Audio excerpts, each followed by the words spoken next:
I met a gypsy. Are we good to go, Griff? Righto, I'm sitting here with a couple of Alpha Blokes, Cam and Tom, the boys. How you going, brother? Yeah, good. It's a little chance meeting. I'm actually pretty stoked on this. The boys are in town. They're Australia's hottest podcast at the moment, and they're renting out the studio for one of their guests. They had some time for us, so we thought, fuck, we'll get the boys on. So why not, eh? Make some noise for the boys. Yeah, fucking oath. Mate, the traffic on the way here today. I don't know. Like, would you sit in it every day? Would you sit in it every day? Fuck no. Nah, we sat on the way here. I'm like, I could not do this. You know, I love do it every every day, man. And I'm like, we were talking about it. I love coming to big cities because I'm a big fan of people watching. You know, I love just sitting back and going, like, this is unreal. But I love fucking off as well. Yeah. But like at the end, it's awesome going home. Yeah. So, but I'm pulling in around here and getting out of that full-on zone on the highway, wherever you call it. Yeah, this Burleigh area is just, it's unreal. It feels like back home. Yeah, I'm pretty keen to check this out a bit more after we do that other episode and just have a bit of a look around. Yeah. Seems like a pretty cool spot. I'm lucky. I live 4 minutes from here. Do you? Yeah, so I don't have to. I literally get on 2 roads to get here. Yeah, so, unreal. I couldn't deal with the traffic either. Have you always been here? Nah, so I was in. I grew up in Cairns. Yep. So small town boy, and then I moved to the States. Pretty much my whole 20s. Yeah. And then I was like 29 when I come back home. Started the podcast and been here ever since. Well, you're 8 years over there. Pretty much. Yeah. It's crazy. Yeah. I think I was like 20 when I went over. Yeah. And then come back at pretty much 29. What year did you start the podcast? 2018. So the first, it's like a is a weird road getting into it, but the first episode went on iTunes January 1, 2018. Yeah, right. But so for 27, that last bit of 2017, I was doing a little bit, but it kind of came about in a weird way. I started doing some golf stuff. I was super into golf in America. Yeah. I started doing a bunch of golf stuff, and there was like no golf podcast at all. So I was like, you ever run into John Daly? No, I never did. But there's a few of the boys, but a lot. I feel like more of the boys are like John Daly than let on, you know what I mean? Right, John Daly's just like... He's out in the open about it. He's out in the open about Pepsi and darts and just... Oh, mate, he's a fucking MVP. Have you ever watched the father-son round? No. Dude, Griff, type in John Daly father-son round. This is worth a tangent. Yeah, you should see his son is like just dead ringer for the dude, eh? I did see it on that full send when he dropped in for a bit. Oh, yeah. His son had like a bit of a chat. Yeah, father-son, there you go. Or do they just get on the piss and play golf? Nah, well, the kid's pretty young still. He's just handy. He's just like the splitting image of him. Yeah, nice. It's unreal. Yeah, click into that. You got to watch these two. And they just cleaned up. So this is in Orlando. They do like a father-son. Look at the little fella. Yeah, that's John Daly's boy or what? Nice. That is prime, isn't it? Look at him. Does he just do like, he just cruise around now, wouldn't he? And do like guest appearances, go play around at golf. Like. Yeah. Well, I think... Alright, we've clip that. We've seen it. We've seen the juice. It's the great man. So... Is he in slippers there? Oh no, he's got the clothes in. Yeah. He's kitted and fitted. He's running the Santa Claus beard as well.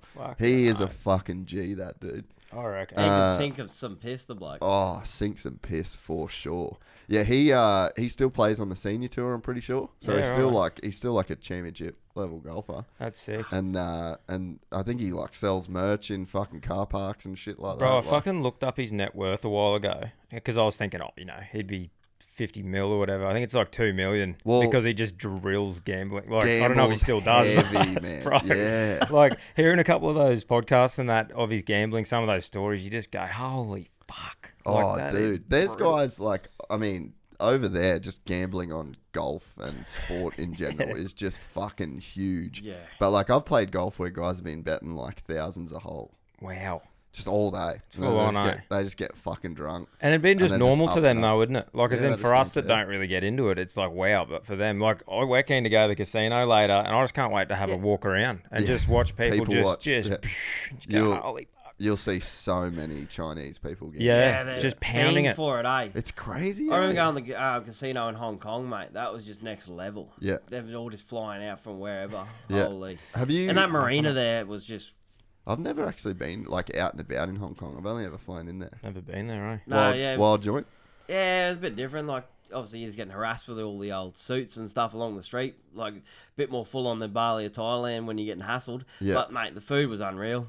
But it wasn't just like normal shops. It's Gucci. It's all the top end brands. Like, even Quicksilver. It was like the top end stuff. Have you ever seen Macau? No. It's like type in Macau. I think it's like MACCOW, China. Fuck, I'm probably spelled that wrong. I'm not real good at spelling. Someone that reads a lot, I can't spell. There you go. Oh, AU, yeah, something like that. Go to images. They've copied like Vegas nightclubs and shit. Like, it's pretty much just a replica of Vegas. Just for shits and giggles. Just for all the rich Chinese to go and gamble. Fucking hell. Yeah. Obviously got a filter. So it's like a, Mandalay Bay, MGM Grand type of setup, Wow. Like, yeah. Where's the smog? Yeah, maybe it's through COVID, and that's probably the right. COVID image. How crazy were those images that come out? Mate. Well, it was just loose over there. I remember just being on that bullet train and then just seeing all these like pop-up cities that no windows in them, just for Ks and Ks. It's like the revenue of them just building it and then get to it eventually. Well, so, dude, I've actually been going fucking deep lately on the whole China thing. Yep. My missus lived there for 8 years. Yeah. And, like, just gnarly. That gives me anxiety. Yeah, dude. Yeah. It's gnarly. But so, over there, they've got, like, this crazy real estate bubble now. Because basically, like, the Chinese stock market, the average Chinese people, they don't really invest or trust the stock market. Yeah. And it's become this cultural thing that you have to own properties. Yeah, right. And so what's happened is they did, how they did that one birth policy for a long time? So basically now it's like 5-1 men to female, right? So you get all these fucking, like, literally just village girls, and they do these interviews with them, and they're like, oh, I need a man that has a high net worth, owns at least 3 properties. They're literally just like village girls. Wow. But because there's no competition among the women. Yeah, they can just pick and... They just have this crazy expectation ceiling, right? And so all those cities that you saw are people just buying fucking houses just to have houses, but there's no one to live in them, dude. That's crazy. So, poor old Joe like us would never get a root. Nah, in that situation, that ratio just sounds like our hometown. Yeah. Well, it's Gladstone. Yeah, that's right. Yeah. But a whole country of Gladstone. 4 billion Gladstonites. Yeah, wow. How is the ratio in Gladstone? Yeah, I'd say it'd probably getting a little bit better, but been out of the game for a long time. But that's but around that island time, it was just hectic. 3 gas plants, like when the gas plant was on. There's 3 gas plants built. So the amount of blokes there working for that 4-year period or whatever, it was just literally blokes. And built up aggression. Oh, mate. We we're in the top 10 for alcohol fuel violence. I think Australia's shit as town we won once, or might have come third. I don't know, but we're up there. Yeah. And but the one thing about it, when we were sort of single in those days, one thing about it was the strip club there had the best strippers on. They fly in. Fucking Earth, because the island blokes would all just ship over with pockets full of cash, man, and you were getting like. It was hectic. They'd do a 2-week rotation, and they were just putting their name down to get back in. Yeah. They were making 12.5K a week. Because, these blokes who have got nothing better to do horny as fuck, and they're just going bomb, bomb, bomb. And here us are just apprentices just sniffing around the joint, just going, holy fuck, look at this. This is loose. And the blues, mate, like just the one street and the one nightclub. Oh, it was 2 nightclubs at that point. But that was nice. You just walk out as a young fella and you just look up the road and just going, holy fuck, where do we dodge this to get to a cab? Yeah, because, you go in there and all that built-up testosterone, people throwing cash around, but then the ratio being fucked, obviously the aggression goes somewhere. Well, you're not getting a root at the end of the night. You're horny as fuck. You're walking out the front of the strip club with a fucking absolute rager with nowhere to go, and you're just seeing a sea of dudes around you. But yeah, that was probably one of the bonuses, I suppose, but now it's a bowling alley. Yeah, you got how weird was that? First time going bowling in there. Nah, just not even. Just turned into more of a hotel. Sort of. What is it? Central Lane now. Felt weird bowling up there. Well, this is where the old dancers used to be at the back. Yeah, that's right. I reckon you could run a pretty solid like bowling strip club hybrid. Probably blend it. Deal. I reckon. Yeah, that would go well. I reckon. At some point, you boys are going to buy something in Gladstone, and it's going to be sick as fuck. That's right. It probably will be the bowling alley that will stay a bowling alley and then eventually get converted into a strip bowling alley. Look, the options are endless. Oh, Do whatever we 100%. want, eh? That's right. The Kings of Gladstone. But I wouldn't say that, mate. Clivey. I do remember, I don't know fucking how, but I do remember, maybe it was like I met a stripper here or something, and she was saying that she was going to Gladstone. Yeah. And it was sort of the same for a lot of those like towns, you know. Well, a lot of them just went back over to Burleigh for that 2-week rotation, then just fly back in. Yeah. Brisbane, Gladstone, do the 2-week rotation, off they go, and they had their swimsuit lines, all that stuff. Like, they were killing it. Mm. Yeah, good industry to be in. Yeah, mate. Yeah, she's a wild show.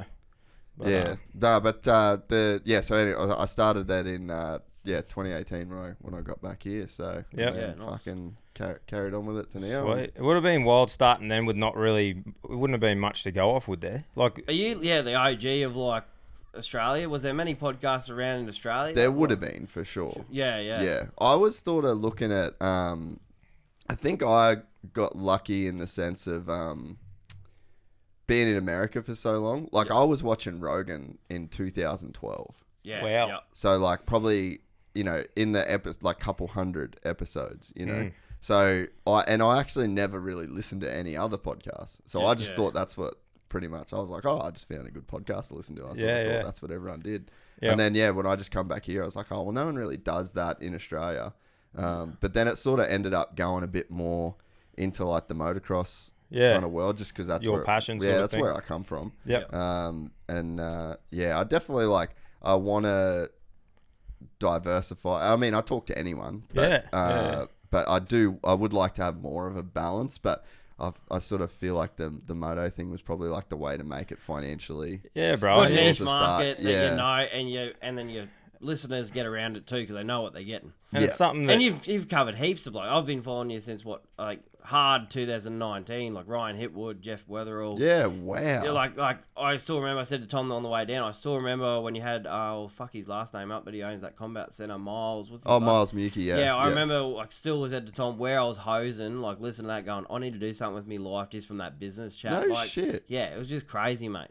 Yeah, that's cool because I actually, I had no idea that you knew about the podcast. Like when I don't know which, I didn't end up saving your numbers. So I don't know which one I was doing. But I had no idea you just would have known about the show even when I asked you to do it. So that's pretty sick. No, because we just fucking pound podcasts because we have Cam used to work in the mines. I still do. Yeah. You're driving out there for 6 hours. You're driving a machine half the time in a cab. Yeah. Podcasts are prime. Yeah. Love music, but you can only listen to the same, you know what I mean? Like, it's so much harder to find new music that you actually want to listen to. Yeah. That's right. So, and you go through moods, man. Like, I'll chuck tunes on for an hour and then I'll listen to a podcast or something. So, we're pretty well-rounded with, having heard a lot of them and stuff like that. And that's what sort of got us going. We're sitting around the fire and we're like, we sort of make each other laugh a fair bit.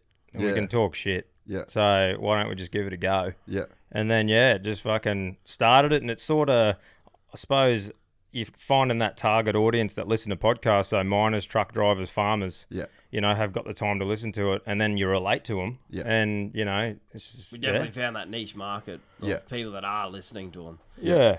That's a big tip for anyone that's starting one or going that way is find something that people relate to and are listening to them. And I suppose it's not like if you don't want to make it this massive thing, a niche market podcasts are unreal because that's how you go and find out certain specific things, Yeah. But I think it's important, if you want to build it into the biggest thing you can, you sort of got to keep your audience wide. Yeah. As in, you look at different podcasts, I reckon, parenting ones, you're only ever going to get mums and dads. I agree, yeah. A certain, I don't know, topic, footy, you're only going to get people who watch footy. Yeah. Fucking all that sort of thing. So, I reckon that'd be the main thing, eh? If you were going to do one to make it big, you sort of got to just appeal to that wide audience. Yeah. So when did you start? Literally a year ago. Today. Fuck, man. You're doing good. Yeah. Like, real fucking good. Yeah, it was like a year ago, bro. Dead set today. No shit. The first episode. How fucking cool is that's that? actually today, isn't it? First episode come out on the 18th of August. There you fucking go. Wow. last year. Oh, well, 12 fucking months, we're congrats, sitting in boys. Gypsy Tales. Let's Yeah, go. how fucking good's that? Grab something, have a drink. There you go. There's a bottle of scotch there. Fucking knock her back, boys. Wouldn't be Alpha Blokes if you just didn't fucking do it. There you go. Bit of a swig of shivers in the morning. Oh, stop it. That'll get me going. Yeah. We only got to bed at 2 this morning, so fucking nothing hair of the like dog. putting a bit of lead in the pencil. Fucking Nice. Yeah, I'll drink to that as well, boys. Yeah, cheers. Why That's not? fucking. I Cheers. forgot about that. That's Yeah, unreal. Yeah, who would have thought we'd be fucking here? Years No, time. that's right. Ha ha ha. Gets you going. How good. Yeah, Yeah, well, fuck, fucking congratulations. Yeah. Cheers, bro. Yeah, Nice. it's probably, I think, pretty clear for me once I started following you boys Yeah. that it's just good, you know? Yeah. Like, and it's hard. I mean, I think there was definitely a period through COVID where it seemed like every fucking man and his dog Started was one. starting Yeah. a podcast. Yeah. So, I mean, especially for you boys to start in that time and then progress to where you have so quickly. Like, it's fucking, that's good going. Yeah. Like, Nah, real cheers, good bro. going. Our big What? thing with that was we didn't want to mention it because there's enough people talking about it. So, you didn't talk about COVID the whole We time? we say We just called it the Weezer, Yeah. and just didn't we- mention it. we don't even have a blue fucking thing on any of our episodes because we literally have just said Weezer every time instead of COVID. Yeah. So we fucking loopholed the cunts. Oh, that's fucking unreal. Because, you know, we're like, we'll talk about it off air and shit like that, but it's like, hey, Yeah, picked these up cunts a don't need few to hear more about bars, COVID. reception when you got the old Yeah, vax yeah, and went and got the whatever. second jab, fucking better service now around town and shit like that. Yeah, Like, just yeah, fucking yeah. taking the piss out of it, you know. And obviously, it's a serious thing, rah, but fuck, man, we take the piss out of everything. That's right. Both yeah. got heads like fucking Rufus' knees, so we give each other shit just as much as everything else, you know. Yeah. I fucking So- feel you. And I So, think yeah. the big thing with not bringing it up is when I go back through old podcasts, I used to love listening to Joe Rogan, like go back through like Tim Kennedy, all those sort of old ones. But if you go back now, It's too political. it's Yeah. all over that period, and you're like, I don't even Everyone's enjoy over it. Yeah. Everyone wants to fucking move on with. So I'm you like, know. oh, people always text us going, I'm back at episode 1, I did 40 in 2 weeks, I've done the whole lot. And they Yeah, wouldn't that's do the- that if it was those conversations about Just stuff the that... same fucking shit. Yeah, over, yeah. Which and that it's is in the past craziest thing, actually, is seeing how many people seem to be going and just drilling the from catalogue, the start. which yeah. is fucking cool, you know. Like, yeah, As it's a you would have blowout. seen, it's just seeing from people from overseas and just relatable and going, there's nothing like this over here, like stuff like that. The Poms, mate. Really? Yeah, man. Our humour and the Poms humour is fucking awesome. Yeah, like when we yeah. were living in Canada, in Whistler, we like Americans, Canadians, nah. Like they didn't really get us. You tell them to stay out of each other, and they'd be like, "Huh? Like fucking what?" In a gay Fucking- way. Yeah. But the Poms, we met a couple of awesome Pommy lads, man, and like Just blokes, connected, eh? but blokes who aren't interested in the same stuff, totally like, oh mate, loved his computers, did all this shit, but we're like, Just a hey, who sick gives a fuck? And he's just a legend, man. Yeah, just got a sick Yeah, sense of just humour. got the fucking sickest sense of humour, some unreal stories, like, because weed was nearly legal over there when we were there. It Yeah. pretty much was. Yeah. Like, everyone was up it.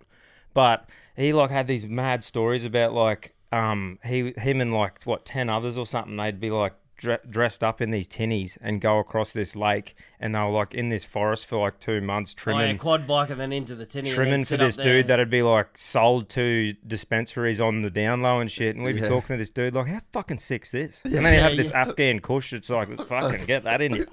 It's like prime, bro. Because you always Well, you heard know of everyone going out to California to go chop buds or whatever. Yeah. But you never heard of He's in the like back getting country, into, man. Yeah, quad biking down, getting a tinny across. Yeah, like stay low sort of shit. And we're just like, how the fuck are we in the backyard of this fucking joint in Whistler talking to this pommy dude about fucking illegally trimming weed? This is sick. Yeah. Like, This is a combo we want to Yeah, this is awesome, you know. And I think the Poms, that's when we really realised that we had a connection with the Poms. And it's starting to grow over there because, like, our sense of humour is so similar to theirs, you know? Yeah. So, but yeah, I still remember Big Phil, Filthy Phil. We said that to him once because we always say stay out of each other or stay out of yourself. And I was working with Phil at the Butchers. We had this job at the Butchers, just a piss take. Anyway, he was leaving one day and he goes, righto, boys, stay out of each other. And Phil goes, out of each other. like in a gay way. like, yeah, bro. Yeah, he's all flustered. Yeah. And then he just ran with it after that, But nah. Oh, That's pretty cool. What have you found, man? Like people-wise, you've done a lot of traveling and that. Who have you sort of bonded with the best, you reckon? Yeah, I reckon the Poms are probably like the most sound, and South Africans as well. Yeah, right. Yeah, right. And New Zealanders. Yeah. Yeah, Well, yeah, I New suppose Zealand- I see New Zealand as like us because feel we like can they're throw a rock at them. Basically, if you've colonised a nation, Yeah. like we're fucking cool. Yeah, that's right. basically, And I like- think the Poms because we're just like they're grubs, like we're the convicts. So How we're would the you loose. be though, listening, like sitting in the UK and following people from Australia That's right. and Yeah. thinking we gave them all that land? Yeah. Like we're sitting in this cold, Yeah, bud. damp, depressive, Yeah, suicidal fucking Oh. 11-month winter. I really and don't these know how they cunts do are on it, the eh? Gold Coast. Shit. Oh, mate, it is. Shout out to them. Thanks for fucking sending us. Bro, you guys hooked it up deluxe for Yeah, us. bro. So I had to do a visa run once. I went from Florida to a state in Doncaster. Look, just type in Doncaster, Google Images, and let's just see if it's as sad as as I remember. I love this setup, bro. How you can just Google stuff and look at it mid-chat, eh? Yeah, just It's thanks Uncle fucking- Joe for that, really. Yeah. He gave us that idea. That's right. Fucking this. So this is Doncaster. Yeah, that's a good picture right there. That top right. How depressing is that? Right. So Oh, now yeah. imagine that. I was there for 3 weeks. The top temp would have been 3 degrees. Yeah. And it was overcast and drizzly and fucking raining the whole time. And I'd actually never smoked spliffs before. Yeah. And it's massive in the UK. And so anyway, I remember just sitting there and I was actually there with this tour manager for a fucking rock band of all people. And he's just like, just come stay at my joint for a few weeks to do your visa run. Yeah. So, but he smokes spliffs. And I remember watching, it's called Maury. And it's like the UK's version of Jerry Springer. Yeah, right. Twisted, yeah. bro. It's so twisted. And I sat on this bloke's fucking couch. The first time I smoked this spliff, it absolutely fucking rocked me. Like I thought I was going to green out. And but yeah, so I spent 3 weeks on this dude's couch smoking spliffs and watching Maury. Yeah, right. And then we'd play soccer of a night time, which was just fucking so cold, man. Like I could not believe it. And then through the day we used to go to this spa. Like they love their spas over there. Yeah. And I just pretended to be gay every time I went to this fucking spa because these old English blokes were just that fucking off it. Like I'd just be touching my mate's ass and going his dick every time. Stir 'em up. Yeah, and I'd like sit there with me nuts out. Oh, Like, in that's the funny as fuck. in the spa. But yeah, old fucking old England, man. I'm that pretty is- glad they gave us that. I Yeah, reckon if I grew up there, I'm trying to think what I'd be into. I was Like, going to say, I'd near paint the cunt white just to be different. yeah, that's right. Like, as in, what's a poor bloke got to do to fuck around with his house? You know, like on the weekend or something, you just get around, walk around, might paint something, Trim do some the shit, lawn, yeah. fucking cut the grass, Yeah. move something from Build there a to there. fence. Fucking A bird bath kick the in the dog. front Like, yard. what? I don't know, but like, what the fuck do you do there? Yeah, no, you just complain. I suppose that's where like gaming and shit like that'd be huge, wouldn't I'd it? be in the rave scene, I reckon. If I grew up Oh, dude. underground, where are we going? You would be Skepta's road manager. Yeah. That's what you would I'd be. literally, You yeah, would be too. You'd eh? be heavy in the fucking drill scene. Yeah. Yeah. Green Street Hooligans, let's go. 3 days later, just to merge out. Fucking. Oh, dude, I fucking love it. Did I you don't get know, into much of that? What's that? Did you experience much of that sort of shit? Like the raves? and- Yeah. Oh, I did a fair bit of partying Yeah. in America. Yeah. I was like, I just was kind of lucky with the crew that I was around. Yeah. Yeah. Like I was around, there was a little patch there where I was hanging around with a guy that owned Dream Hotels, which was like, they owned like, I can't remember the name, like Tao, I think, in Vegas, and like just a bunch of places in like Vegas and New York. And so anyway, anytime there was like any events or anything, we used to go around there. But Yeah. I remember like random nights fucking, you remember that? Rob the jewelry store, tell him make me a grill. You know that yeah. Paul Wall dude? Yeah. So I was like shared a table with him in Vegas one night. Like there was Waka Flocka Flame was like I had a table by myself. I had no one with me because everyone fucking my business partner bailed. Yeah. So I just was like, fuck it. all you boys and girls just merge into this one. Ended up partying with them all night. And Gucci Mane one night was a real random one as well. Yeah. Got raped by one of his groupies. True. Yeah. So it was pretty cool. I'm glad I did it. Yeah. Yeah, it's just fuck. Where does it end though? You know. Oh, yeah. It's like when we went to Whistler for 7 months, we just got stuck in that hole. We had these big plans to shoot down to Mexico, America, but you got 5 nightclubs, 5,000 people your own age in the one village. 2 mountains that just funnel into just the funnest time on garden. earth. Yeah. Every night, every night's going off. You knew everyone by the end of the 3 months in. Because that was the thing, man. Like, you know, back home here on a weekday, nothing's happening. There, it's like Max Fish, like for example, Match Fish Mondays, Tommy Tuesdays, fucking Garfinkel's Wednesdays, Tommy Africa's Thursdays, something Fridays, weekend, everyone. Yeah, Glow Party Sunday. And it's just like fucking every day. Like, let's go. Yeah, fucking it's on. It's a time. It's and a man, time like, to be alive. And fucking like, you know, you'd go snowboarding. I was gonna say, did you do any snowboarding? Yeah, we did flat a bit, out. but Probably. But you look back now and you go, I should have done more at the end there. Like you're just partying flat out and you take it for granted. Yeah. But you know, even like the weight you lost over there, because obviously you're partying, but it was more the fact that like I'd get up. I'm not a real brekkie person. So you'd go snowboarding for the day, bro. Stop for a couple of beers, and I'd have like 15 wings at the end of the day. Yeah. And then just get on the piss. Yeah. So I went over weighing 106 kilo, come back at 86. Fuck. After 7 months of just hawking in, drinking, partying, not really eating that much, just a different climate. But snowboarding as well all the time, like that's a fitness. Like, yeah, big time. It's actually I think super it's the hard. cold that just strips it out. Yeah. You miss a bus and you stand there for another fucking 50 minutes. Mate, you're losing calories. You saw some sad, sorry souls on that bus of a night time too. It's like these poor bastards that like get out of the cold and just be on the bus like, I'm like fucking hell, bro. You good? You're right. Yeah, dude. The snowboarding thing is way harder than people think. Like, you can be. I say like sometimes it's like surfing and snowboarding. It makes you so tired. It's like your eyelids are fatigued. Yeah. Like you literally can't even fucking hold your eyes open by the end of it. Yeah. No, I'd love to say I could surf, but no, just keep paddling. It's this. So once if I paddle and stand up. If someone pushed me every time and I could stand up and then I'm right. But I mean, it's the paddling, bro.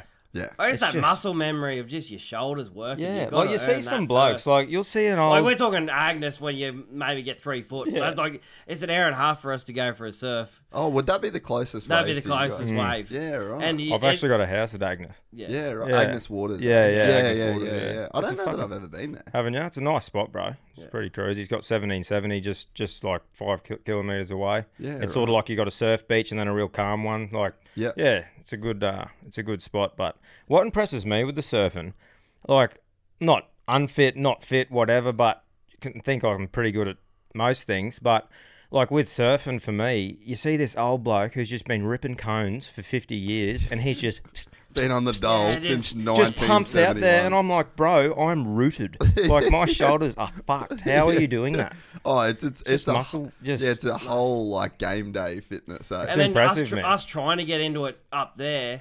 You get on the magic seaweed, novices obviously. Oh, it's 10 seconds apart, 3 foot. Get down there, she's fucking 6 seconds and all chopping, only 1 foot. And my thing is, and you drive an hour and a half in roadworks and that, and you get down there at 6 o'clock in the morning, it's just shit show. Yeah, no.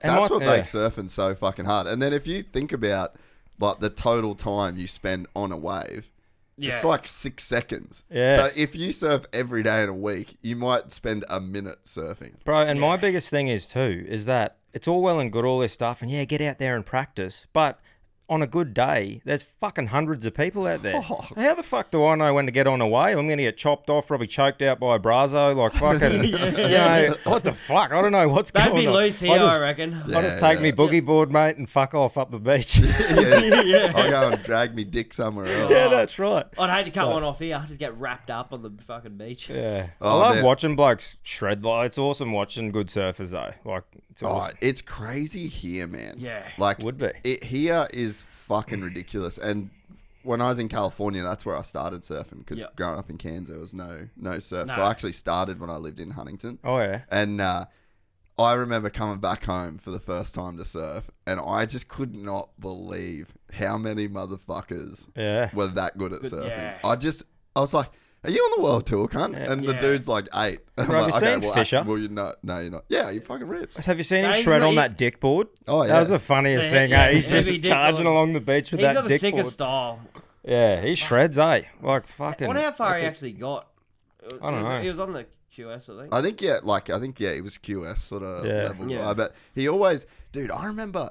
It's his fucking career is insane. Still remember watching him in like Cut Snake and stuff like that. His Follow little the Fish videos. TV. I still remember watching one. I don't know why this sticks in my head, but he ran out of fuel with his mate on the fucking... I think they were in America or some shit. And it was just the funniest little video. And been following him for ages. One of the boys at work got me onto him, and it's unreal to watch his journey from the Cut Snake, doing all what he's doing now. Like we were saying, we would fucking love to get him on one day. Like just to just say, bruh, like fucking ball. Yeah, man, he's a fucking... So that's like a massive goal for us to get him on one day. Yeah, I think it'd be a hard one to pull into a room, but yeah. Yeah, but hey, we'll fucking make it happen one day. No, but, I reckon. You get along like a house. Oh, bro, fucking yeah.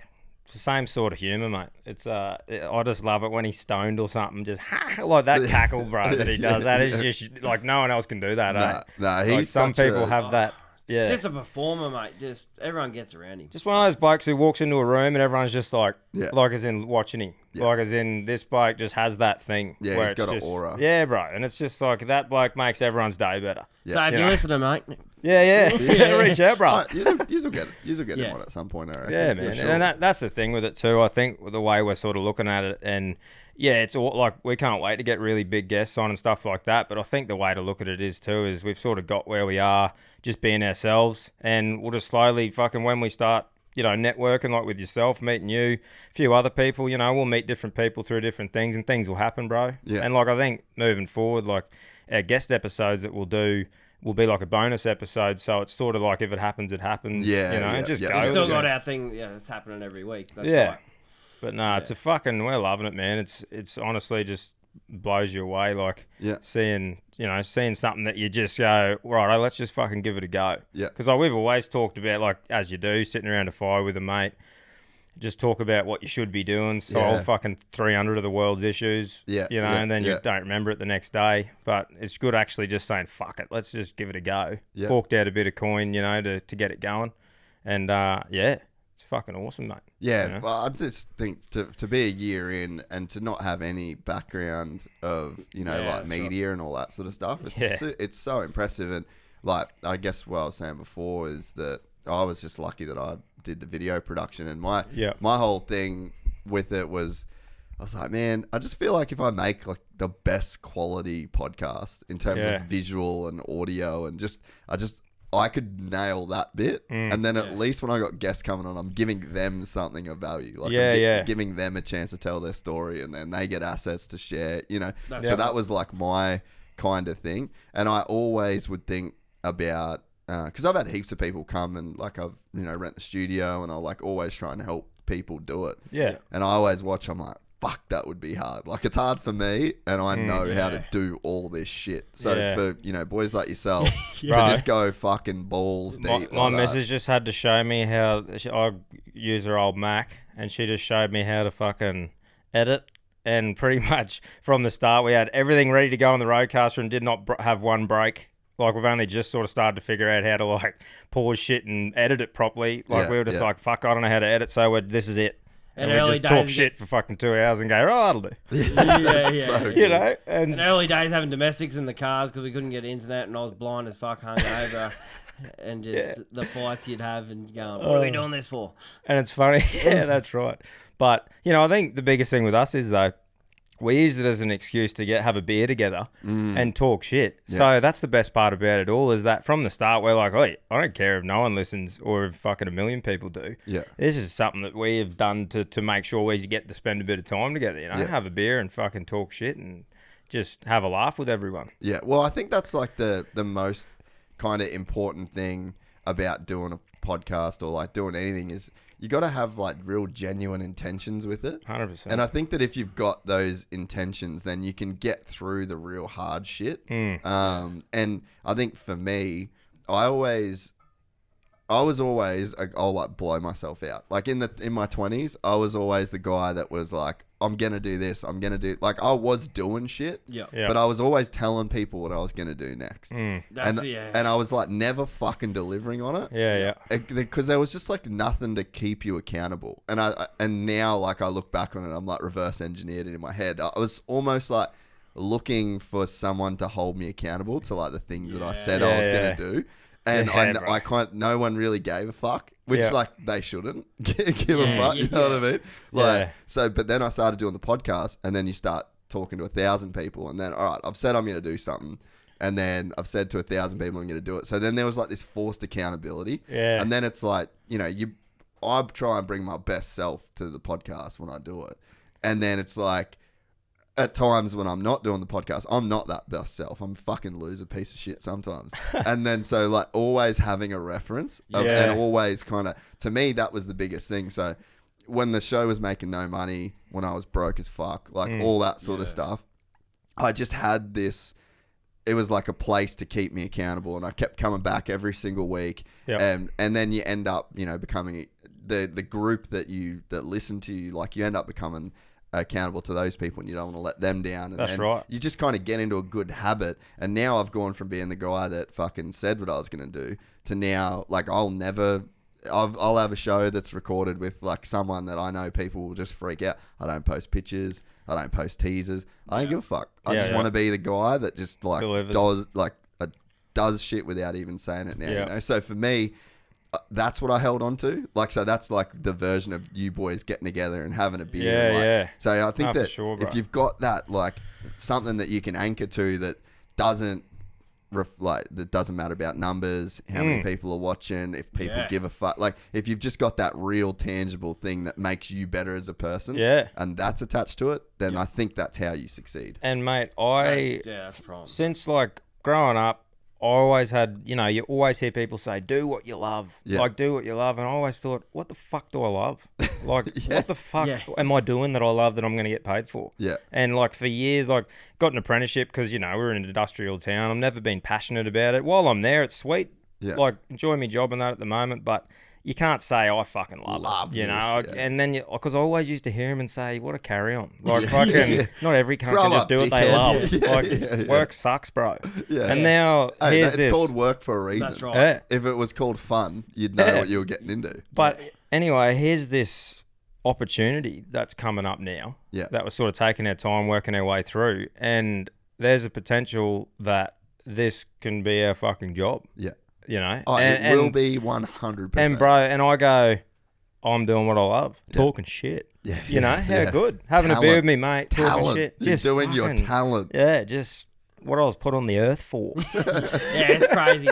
Because imagine back in the day, our fathers or stuff like that, unless you're in radio or something like that, it just wouldn't happen. Podcasts and stuff like that. Well, see, and it's funny too, because like even a few years ago, I'd see people like YouTubers or influencers, and I'll be like, "Get a job!" Like, what the fuck are you doing? And I'll look back now, I'm like, "What a dickhead!" Now that's sort of me. And I suppose I hate that word influencer. Yeah, I do. But I suppose it was because I never. You are actually that for certain things. I suppose it was because I never saw someone that related to me doing it. I think. You know what I mean? So I always thought that was a certain type of person that was a influencer or a fucking podcaster or whatever you want to call it. But I think that's why I think it has gone all right, because there isn't really many people like us that relate to the people we relate to, 100%. And mate, I'd be supportive of anyone wanting to give it a crack, because it's good fun. You know what I mean? And I'll support anyone, man. That's right. Keen to jump on other podcasts, spread the word. That's the biggest thing that I've found that's been awesome in this whole thing.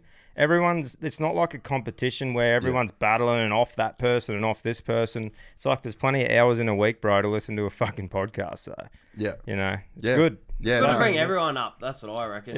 Like, just create a community where you all grow together. That's the biggest thing. And then I think too, the thing about doing podcasts with people that do podcasts is like, you guys get it because you've got so many hours in the game. Like you've done the reps and you kind of just understand the flow. Like I didn't fucking prepare at all for this apart from watching your boys' Instagram. And then I'm like, fuck, we're sweet. I can talk to these boys for a few hours, no drama. It's like, 100%. And then you get it as well. I think do it actually, I guess, I don't know what you'd fucking call it, but like podcasters going on other podcasts. I actually think it makes for fucking really good podcasts because everyone knows what they're doing. 100%. And I think you learn over time when to sort of jump in, when to let someone go. Like, and if you're getting someone on that hasn't really been on there before, like I know myself, I'll do a fair bit of preparation in case they get a bit nervous or freeze up. So you got prompts to sort of get stuff out of them. Bring the questions out. Yeah. Well, like you said, man, as soon as you want to jump on, like we were hungover as fuck last night, this morning,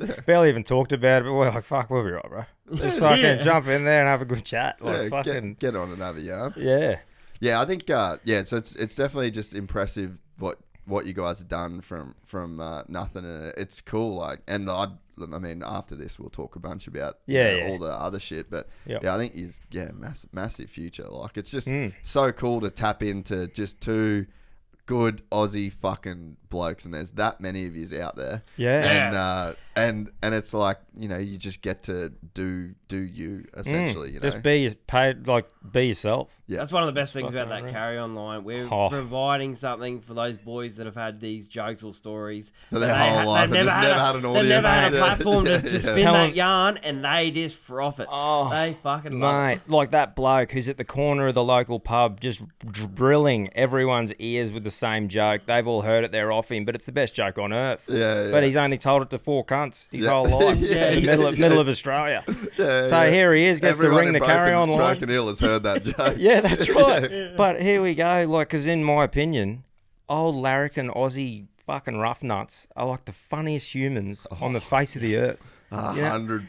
The funniest motherfuckers ever. And we're getting these old blokes, like 50, 60-year-olds, ringing this podcast hotline, just fucking telling the best joke on earth. And we're going, get fucked. Like, how good is this? And it's just like, it's just funny, man. Like, we have that call line set up. And, like, I can't wait to grow and put someone on to go through these calls. But, because, like, man, just the amount that comes in and the amount of people that are getting around it is just fucking, it's so funny, man. Like, it's fucking awesome. And I think, as well, we have a sort of a chance and an opportunity and a platform to, have a laugh in that as well. But also, I like bringing up the mental health thing as well. And, I'll never say that I've been, like, really depressed before. Like, I get anxious as fuck. But I mean, it's more about, I know when I'm laughing, I have got no head noise, you know what I mean? So we can do our little bit to just let blokes know that fucking, hey, we're all everyday blokes, everyday Joes. It's all right to cop a bit of fucking head noise, talk to your mate, go see someone, So do a little bit. We try to put a little bit of that in each episode, not overdo it, but I think it's a good opportunity for us being in that blokey bloke environment to do our little bit just to fucking, spread the word. And relate to people that are FIFO and stuff like that are working away from their families. Because it's fucking hard, bro. Yeah, dude. It's so fucking hard, man. Yeah. I got a lot of friends, like just growing up in Cairns, a lot of boys did a real similar route to what you guys did, like apprenticeships, and then you go out into the mines. Yeah. It's a fucking tough gig, man. Like, you make some good cash, but it's a very... I don't know, like, it's a lot of solitude, like, you got to spend a lot of time with yourself, a lot of time with people you probably think are fucking dickheads at times too. And bro, that's why doing this has, my headspace has just gone boom, like unreal, because I don't have time to sit in my room and think about anything. I'm just doing shit. It's like, that's why we try to say to people too, find something outside of the mines or whatever that you're passionate about, even if it's not fucking earning money, bro. Have a goal at the gym, have a fucking read a book, see if you can do this or learn about something. Like, I think having that thing to put time towards when you just be sitting there on a chair or laying in a bed or drinking piss, to put your energy towards is massive. Well, I think one of the big things that I learned as well doing this, like, pretty quickly, is that there's a lot of Aussie blokes out there that don't have good mates around them. No, that's huge. And they don't have, like, man, I'm fucking straight up blessed. Like, I work here at my, the warehouse with my brother. I like both the boys that work for me. I've got my best mates around the corner. Like, I've got a fucking sick group of mates, and they're all doing shit. We all call each other. Like, one of the biggest things I always talk about to people is, like, if you've got a person in your life that's got a ceiling for you, and they want you to be successful, but only up to this point, that's like just a little bit below them, or they don't want to see you reach your... clip that cunt. That dude's got to go from the program. And I realized that a lot of people, from the DMs that I was getting, I realized that a lot of people had that shit in their life and they just didn't really have like really good access to really good high level people that were just fucking motivate. You know, you can talk shit on, you know, the cunts that get up and go running at 5 a.m. every morning, but like there's fucking something there. You know, like there's a level of dominance over the your mates noise are going to that's in level there. up if they see you fucking succeeding. What did you say the other day? It was pretty good when you said they're not proud of you. They're fucking just surprised that you keep making shit happen or something. That's right. Yeah. Yeah. You know, a lot of people are, mate. Yeah. Yeah, and so I found when I started doing this that I was getting these people reach out and be like, mate, thanks so much. Like I really needed to hear that. Like, and I was sort of thinking, well, fuck, like. You just mustn't have good people around you, you know. Like, you got to really, and you got to cultivate your friends, and you got to like, you got to put work in to build your mates up at the same time if you're going to kind of expect it. But I think that bringing such cool people on the podcast all the time, and just you get to spend a real solid period of time with these people in a 3-hour podcast that you kind of learn. Or they become almost like these mentors to you. And I think that has been like a super rewarding thing as well to like, it's almost like you're giving people access that they just wouldn't have, you know? And it fires you up too when you have good, like some of your guests you had on, you must feel that afterwards just going, I'm fired up to just take it to another level. Yeah, for sure. Yeah, that's fucking awesome. Yeah. Like, I think you've spoken on it before as well, and we're both guilty of it as like blokey blokes or whatever. And we still do it to this day. You just give each other shit flat out, and we always will, because that's us. But that's I think it's culture. But it's like we all need to just fucking sometimes a tiny bit say, "Good job, brother." Yeah, fuck, you killed it. You fucking killed it and said, "Oh, you shit cunt, you fucking ass licker," or fucking suck him off, mate. There was a combo the other day. It was like another mate in business, and I'm like, yeah, he's killing it, and the boy's like, yeah, just don't fucking tell him that. Yeah, like, but you should congratulate him. But like, it's a happy medium. Because you don't want to be the big fucking circle jerk. But I mean, like every now and again, I think it'd do wonders for a bloke just to say, hey, you're fucking going well, mate. It is hard. Like if I think about, I've been thinking a lot about like my old boy. I think as you get into that age, have you got kids? Yeah, bro. Yeah, so I mean, you're a dad, so have you got kids as well? One, so you both got kids. Yeah. So. You know, you'd be probably thinking a lot about like the way you were raised and stuff like that. And I guess I'm getting into that age as well.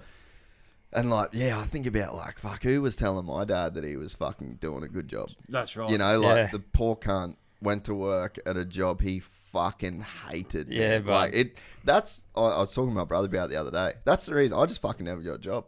Yeah. I was so traumatized from my dad hating his job every day, seeing him come home, knowing the fucking dickheads that he had to deal with on a daily basis. I was just like, I'm fucking out. I'd honestly rather be a bum than go through that, you know? Yeah, and it's like, who was, you know, my mum obviously, but my mum was fucking working 45 hours a week as well, and the same deal. So it's like, you fucking need those people, man. Like it makes a massive difference to have that community that's really lifting you up. Do you know what the sad thing is about that, I reckon, and we've talked about this a lot, is that in that era, it's like once you had that job, don't fucking stop. That's your job. Yeah. Like you go and fucking, you just go. Yeah. And we've always said, hey, if you're fucking at a job and you're not enjoying it or whatever, obviously if you've got bills to pay, you got to slowly work your way out. But hey, if you're just not liking it and you're fucking about to do something silly or whatever, fuck it off. Yeah. Go do something else, man. Bro. Like seriously, fucking, and I think we are as a generation now, there's a lot of things I don't like about how we're going, but I think that we are getting a lot better at realising that there are different ways to fucking make money, work. You don't have to just stick to something just because you started. Although, like, finishing apprenticeships and shit like that, I agree with. And obviously finishing things you try to do. But, I mean, just that old school mentality. It's a life sentence. A job's a life sentence. That's right, man. I think that was a big thing for me at the mines. Looking around at my whole crew, and I'm going, every one of you is divorced. Your second, third marriage, they've taken this, they've taken that. You can't even see your kids. I'm going, I'm out. Yeah. Everything was just negative. Like I said on our podcast, I remember sitting in the dozer one night going, no cunt's coming to save you, mate. Yeah. You got to make that step. Yeah. You got to sort this out. Yeah. Yeah, man. No, I fucking completely agree with that. Like you have to, there is a balance. And I always, that's what I always thought about my old boy. Like just fucking quit, you know, but we just grew up like not having any money, and that fucking pressure that my old boy must have felt. Yeah, and it's all they know sometimes too, eh? Yeah, like, as in, that's your skill. That's just you, you know? And that was a time where it was hard to get a different trade or different jobs. Like, imagine back in the day, the old phone book. We're on Seek or whatever looking for the new job, and people calling us for jobs and stuff like that. Back in the day going, all right, you start at this time for this period, drive out here. And that's why you don't want to make it easy to say, oh, just leave, because it would have been a lot harder back then. Like, the doors are opening up a lot more now for different ways and a lot better access, like you said, like Seek and shit like that. Yeah. But, yeah. Yeah, no, it was a definitely a gnarly thing for me growing up. I think it's probably like it probably swung too far the other way with me. Just rebelled against it. Yeah, I was just like, I'm fucking out of this. But at least you realise that and appreciate what your old boy is fucking doing for you. Man, I'll look back and I think nowadays about like the sacrifices and the stuff that he made and having to sell fucking. He had like this 60 series Land Cruiser that he was just like, that was his fucking thing, and had to sell that. You look at that stuff and you just think like, even for me, like what sacrifices do I really make? In my life, I sacrifice the things that I sacrifice for are for me. Really, I don't go out on the piss. I don't go. I just fucking grind with work. So that's a sacrifice, but it's all for me. Like he had to sacrifice for 4 other fucking humans that literally had on his back, and that's right. Your job's like keeping these fucking kids alive, and it doesn't matter whether you're happy about it or not. Yeah, that's right, man. That era, and it was even fucking worse for his dad. Oh, I can't even imagine. You go back a couple generations of Australian dudes, and like that's a fucking hard life, man. Fuck yeah, bro. So you wonder why why we're at where we're at. Why it's taken so long to start breaking this blokes talking and shit, because that's just how blokes were, eh? And still are in the main part. Like, it's and with that mining chat too, like I don't want to be too negative on it, because like it's provided a fucking great start. And it is a great way to earn a good amount of money and have time to put towards getting yourself out. There's not many other jobs that you can earn a fucking awesome salary for a year and have 6 months off to get out. Like to put towards something. Exactly, and so I feel like if you are in the mines and you want to get out, if you aren't doing anything to build yourself something to go towards in your 7 off, then you really have nothing to whinge about, And and you don't really want to whinge about it too much, because at the end of the day, whoever's in the mines made a choice to go there. But if you're a single bloke, mate, that's fucking unreal. Fly out to Burleigh on your week off. Go back see the family for 1 week. That's it. It works for some people. Hustle in the gym on your week on. Be disciplined. Play out with the boys on your week off. It's funny though, like there's so many guys. I always thought that going to the mines is like being a legal drug dealer. Yeah. In a way though, because it's like that. So you get in and you start making fuck tons of cash. And then it's like you can only do this for so long before you turn into that fucking bloke that you talked about that hates his life. He's got 3 divorces with 6 fucking kids. Got all the toys in the world, but he's still just fucking. And then he has to sell them to pay for his fucking divorce. So it's like being a drug dealer. Like you have to go in there with a fucking exit plan, because at some point it's gonna catch up with you. And there's so many guys that don't do it, Bro, I spoke I've said this a few times now, but I still remember it. This bloke probably 4 rounds ago, old fella, real good lad, been in mining his whole life. There was all the common shit that's this hasn't been filled up, this hasn't been. We're blowing up about it as we're both walking out to get on a machine, and he goes, "Don't worry, mate. You'll be whinging about the same thing in fucking 40 years. And I said, "No, I won't, Joe. Fucking trust me, bruh. I won't be." But fucking right. But I was just thinking, nah. See, that's the difference. I won't be. Yeah, but I think it, like you said, it sort of takes that plan. And fuck, man, I always think as well, like what you said before, it probably breezed over too quickly about like just fucking pick something to better yourself. Like that's it's one of the reasons too, like what you said about it sort of distracts you. Someone asked me something the other day. I think we posted something in it, I got asked there's something that happened on the weekend in like the whole motocross world.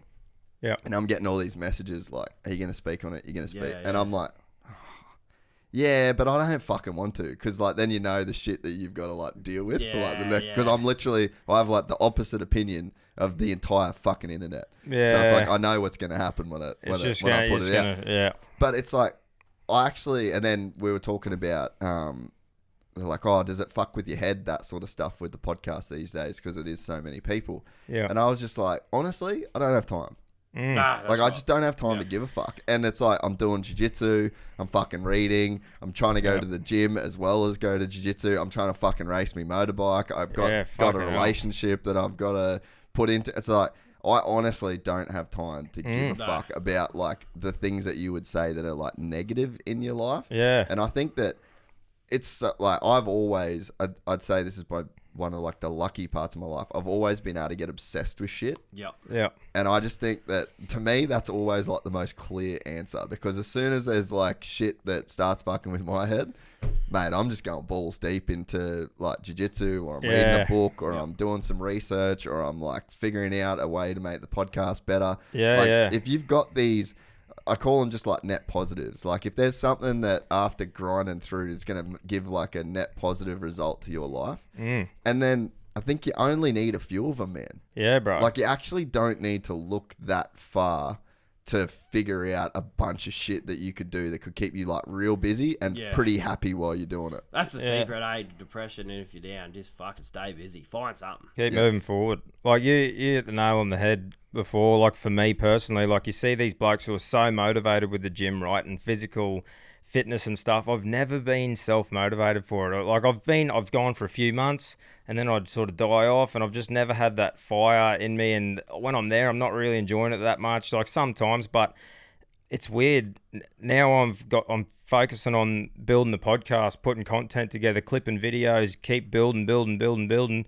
I'm at work for 12 hours. I'm fucking going to bed at probably 10:30 at night out in the mines most of the time, ready to start at 5 again. But I'm fucking loving it. Larry, I'm just like, this is sick. Like, fucking, I'm just seeing it work, and I'm like, see, this is what some people would feel like going to the gym, but I've got this drive and passion for this, and, like, it's just it's good finding something like that, because I always thought, what the fuck's wrong with me? Like, why can't I get that drive? And I probably should, and I hope to get there one day when I've got a bit more time on my hands, you know. But yeah, it's just good finding, like, exactly what you said, that positive thing to just fucking, it's work, but it doesn't feel like it. Well, the thing that I would always say to people, and I remember saying this when I was young, because I just didn't get a job. Like, I just always did I've had fucking 20 businesses at this point, you know, like to get me to here. But people would always say, like, oh, how do you know what to do? Mate, none of them that I did was like, I'll do this forever. Yeah. Like, people have this idea in their head that they've got to, like, find their thing and just, that's what they do for the rest of their life, and then they're going to be the best. Mate, your life's a fucking twisting, you know, like, even the stock market goes, like, it might be climbing, but on days it's fucking dipping, you know? So it's like, the easiest way to find what you like is to fucking eliminate all the shit that you don't like. Just give shit a go. Go and play field hockey. Yeah. Gay. That's right. Buy a fucking bullet. Gay. Yeah, like, that's right. You know, do all this shit that Fucking you kind of don't like, and have an open mind to everything.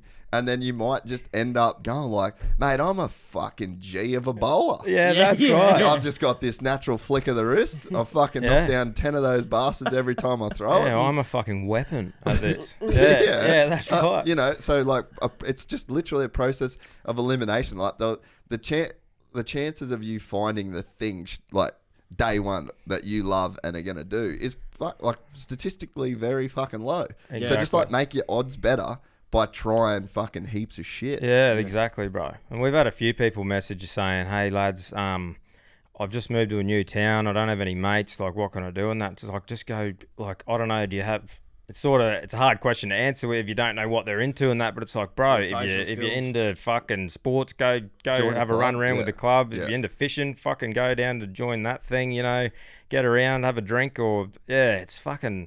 I don't know. It's hard because I've always felt like I've been pretty good socially and that, and good people skills and can network and that. But you know, big extrovert.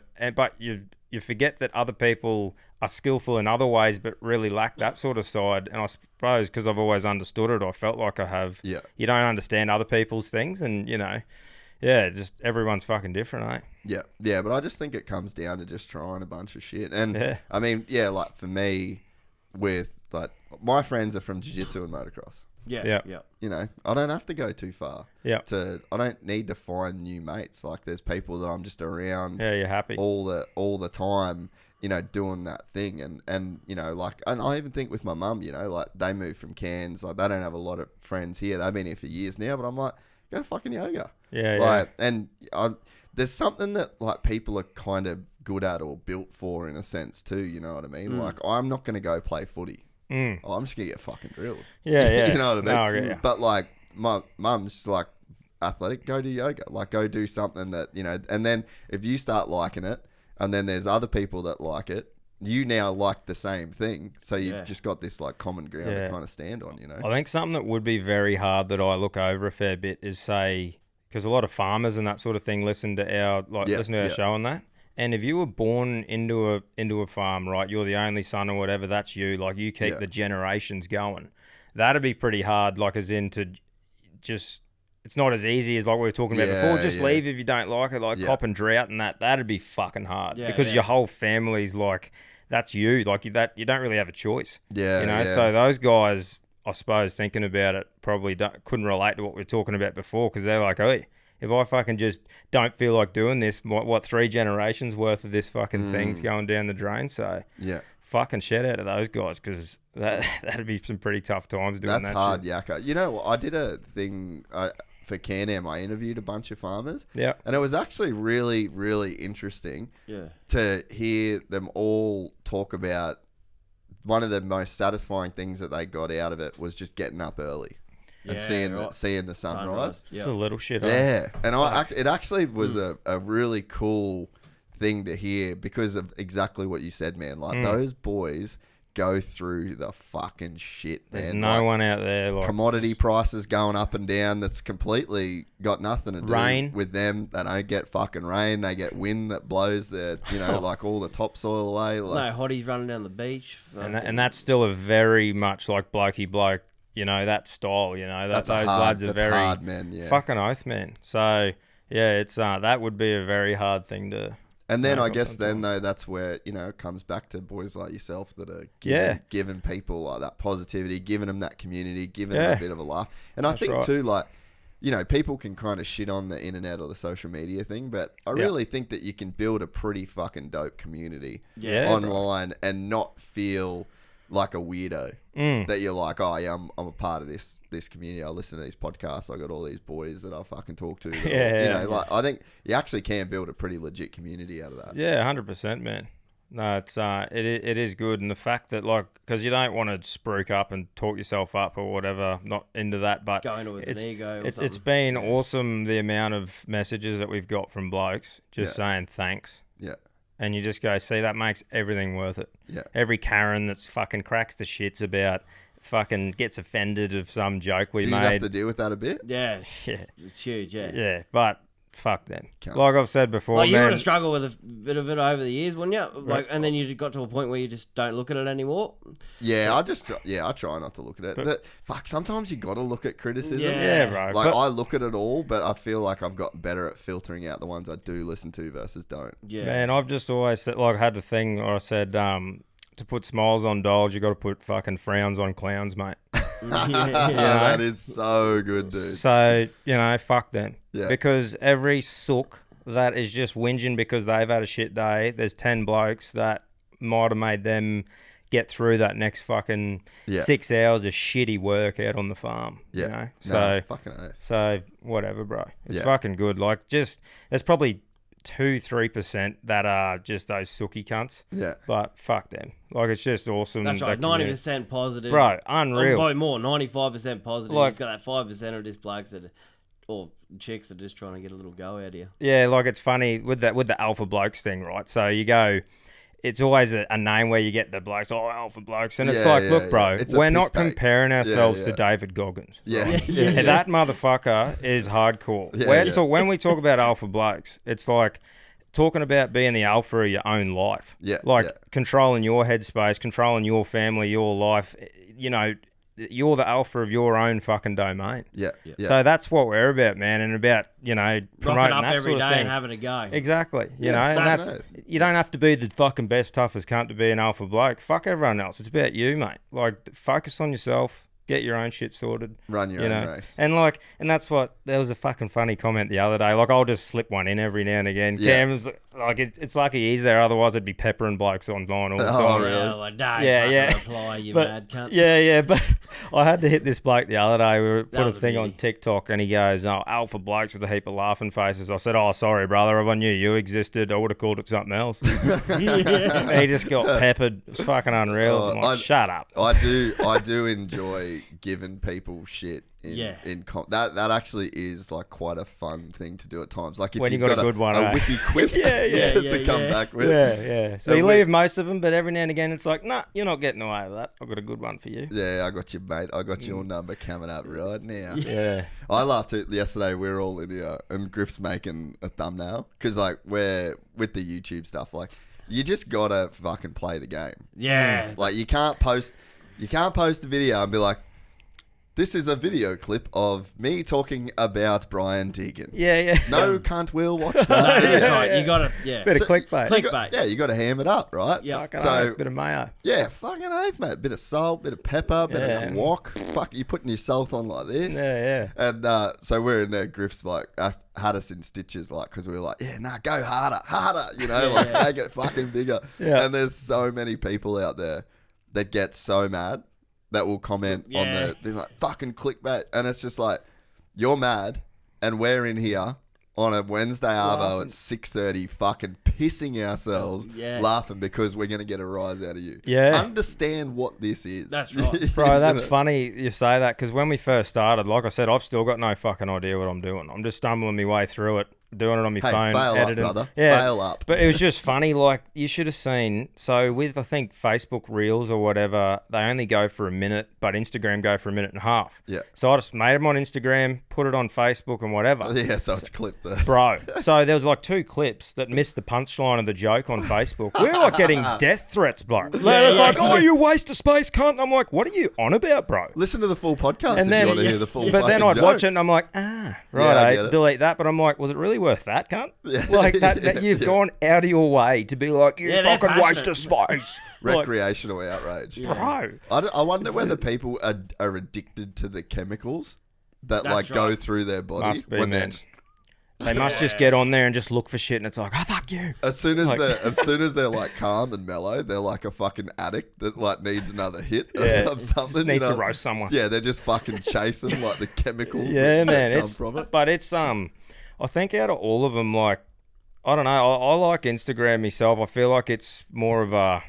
I like Instagram's my favorite. Me too. I feel like it doesn't allow people to just go on these long-winded tangents, arguments with randoms and just shit. I feel like the people who are following your page and that are actually fans of what you do. Where like TikTok and that, it's so easy just to go bang and then you just add all the shit. I don't know. Yeah, Instagram's a lot more professional. I think if you make it on Instagram, you're balling. TikTok, even we're a lot bigger on TikTok, but that does not even get me horny at all. Well, we're in our 4th stint of TikTok jail at the moment, but it's like, we like I said, I think we got like 180 something thousand followers on TikTok. But like we've said, it's like whatever, man. Like someone reports you for something that doesn't even go against guidelines, and then you struggle with that, and then you get banned for like a week, and it's like, fucking whatever. But they delete it. We'll just make another one, man, because we're not TikTokers. We're just using that to help build our platform and just pretty much show people the show, you know? Yeah. That's why I don't know if YouTube would work for us. Like, your content obviously is, like motocross and stuff like that. That'd go well on there, but us talking shit about someone or up at a trans or something like that. Yeah, I think you just gotta, maybe that stuff, not as much. But I think, do you boys follow this? When I saw your content for the first time, I was like, fuck, these boys are like the Bogan Cold Ones. And have you ever heard of Cold Ones? Nah, bro. I think I have, they're fucking good. Just like 2 mates. Just type in YouTube Cold Ones. But so they're real big on Patreon.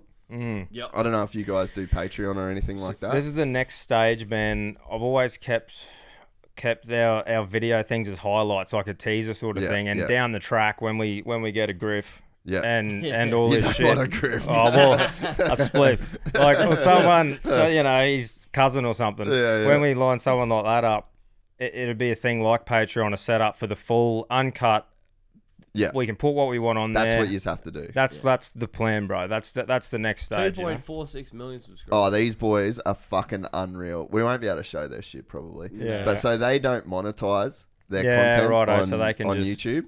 So they just don't really give a fuck. And then basically it's the same deal, like just uncut. Like there's definitely a clear business model for you boys going forward in my head. Like I really think that and there's some sick like segment ideas. Bro, I'm keen to talk to you. I'm keen to talk to you about all that sort of thing, like out of the episode and that, because we've got so many ideas. But like obviously we've talked this about. World, it's rented space.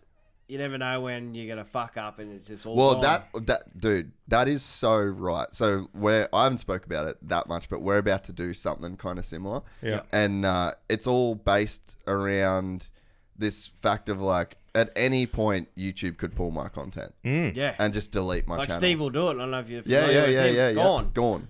Yeah, and that's not okay for me.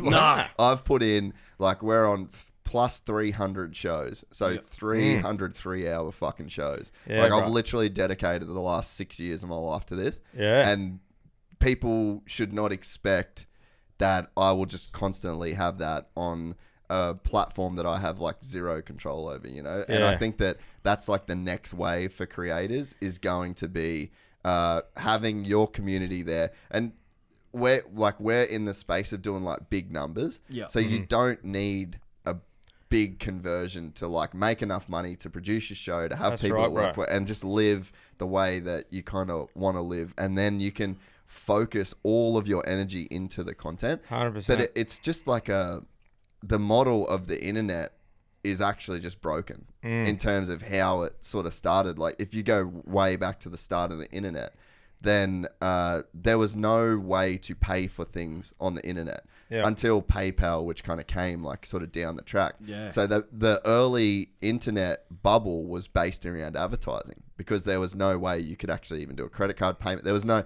and then how do you do ownership of your content? So that's where the whole NFT thing and like the blockchain. So like the internet is actually evolving now to a point where you don't need the ad model. And I think that the next couple years, that's the space that we're going, because honestly, like ads fuck everything. Like I only have maybe 5, 6 ads that companies that I partner with. Yeah. And I just like those. I like the people that work there. Yeah. I like the companies themselves. They get us, we get them. But like the model of not being able to say this, having a sense of this, I probably shouldn't put. It's just like advertisers should not control content. Yeah, that's right. And that's like the awkward space. I think we're just in like the tail end of that now. Yeah. I think the way I sort of see it is I see what's happening with Steve Will Do It and stuff like that. And it's like, I want to use YouTube to put like little segments that I know they'll be happy with to help grow, same as TikTok, same as that. But I think the full ad-free, uncut video thing will be on a thing that is a subscription setup that's fucking ours. And if you want to watch it, go and watch it. And as we found out, you can be the biggest bloke in the world, you're still getting dropped like Donald Trump on full send. Yeah. Gone. Yeah. Man, what was this whole Steve Will Do It thing about? Like, do you know I don't know the background of the Steve Will Do It one. That's just crazy. I'm not sure, man. Mate, he literally gives people money on that. I'd always have like a little tear going, like happiness going, mate, you are helping some people out. Fucking oath, man. Going to Mexico, helping families out, people with like disabilities and stuff like that, and having a bit of a laugh at the same time, rocking up a Lambo, that's why we liked him. Private jet. Because he was a bit uncut, a bit like sometimes towing the line when you're like, ooh, like that was a fucking... But here he is, just doing good shit. Yeah, so genuine it's like, good dude. Just because... This is the whole Karen thing or whatever. Just because there's a small minority that are just butthurt just because they are, they win, he's off, and now what? He's not going to give people homes and cars and shit and doing good stuff just because someone's offended. And fuck them. And that's why everyone has to move into their own platforms to make this thing happen. That's right. Yeah. And who knows? Maybe all of this community can build something together and have a fucking platform where all of us can have access to, and who knows? That could be a thing that happens one day. Yeah. But fucks me, I don't even know how to fucking let's use Audacity, bro. Yeah, let's just play out working the maps getting here. Let's just stop clipping your fucking your Facebook reels before the punchline. Yeah, that's right. Once we get some consistency going there. Yeah, it's a hard, it's a fucking gnarly world, man. Like that Steve Will Do It he's just a great dude. Yeah. You know, just such a fucking good guy. Rough around the edges. Edgy. Come from just skull and piss. Yeah. Like literally where like what was his name? Kyle that found him. Yeah. Just doing those videos. Just I remember Steve would do it when I was in America. Oh, really? Like, when he was just like a college dude, like chugging like bottles and shit Coronas, like that. Yeah, because the whole like frat boy party scene over there is massive, you know? Yeah. But I think it's another thing too where you don't want to blow up quick, I reckon. No. You want to go as slow as you can, in my personal opinion. Like, we're only talking about it yesterday, Griff, like, the fucking Cobra Tate dude. Oh. Andrew. Holy, bro. He's the next Alex Jones, that bloke. Mate, he is about, I'm telling you, what goes up that fucking quick. So he hasn't got his own platform. No. So he just goes on everyone else's. Yeah. Well, I think he's comes from like a lot of family money. Oh, mate, if you got a casino in Romania, you got fucking money. Dude, I just feel like if you're saying that sort of shit, do you reckon he actually doesn't care what people like? Do you reckon he just floats around going fucking all good, who cares? Or do you reckon he's like, holy fuck, this is getting wild? Like, but man, how about that war room? Did you hear about that? He got like some secret sort of thing that you pay $5,000 to enter, and like when that Afghan sort of thing happened, he's like straight up flew the plane there, got people out. Yeah, it was just like a weird little cult sort of thing he's got going as well. Yeah, it'd be some weird shit that goes on. But like his ego, I reckon, would just be so out of control that he's probably not stopping to think about that sort of shit. Must be, hey, like just running on fucking ego. Just there's like women that just are after him, eh? Oh mate, some of the stuff he's saying, I'm going, who? Yeah, holy. My missus is just screaming on the couch next to her, going, "Fuck this, can't get him." Yeah. But I guess that's like the like his value. But like, what do you fucking add into society at that point? Yeah, bro. Like realistically. Yeah, that's right. I think that's the other thing, like with content too, like doing it for the right reasons. But are you adding anything? You know, like if you're like you boys are obviously really adding something to people's lives. You know, like there's a real value add there. Yeah. And like so many people, I think they're just trying to add value to their own ego. If build themselves up sort of thing, you know. And then in that, like I look at it, Andrew Tate kind of. Yeah, we don't need an Andrew Tate right now. Nah. Yeah, do we need that guy? Like, what's he doing that's mate? Is there anything good coming from him? Like, there's probably a lot of dudes fucking disrespecting women. Keen to see him fight someone. That's pretty much it. Well, actually, isn't he fighting Jake Paul? Look up Andrew Tate fight. Oh, that because was another thing, How long have you been doing? 5 years. Yeah. You love it? Love it. Yeah, that's awesome, bro. Yeah. Where do you train here? Just literally just down the road. Yeah. Yeah, so it's like pretty close to work, and let's see this fucking cunt if he's got anything. All right. I'm seeing not a lot here. It's like a footy stink. Just haymakers going. A gal. They've edited this pretty fucking quickly. Yeah. No, go. I think that was the intro clip, so I think that's why. World champion of King of Pooh Castle. Surely you gotta be able to throw him a bit to be that vocal. A bit. Like you can't just be completely hopeless and. No, he's definitely not hopeless. Definitely not hopeless. But the problem is when you got a bunch of people around you that just tell you that you're the man as well. Because I don't know when his last fight was.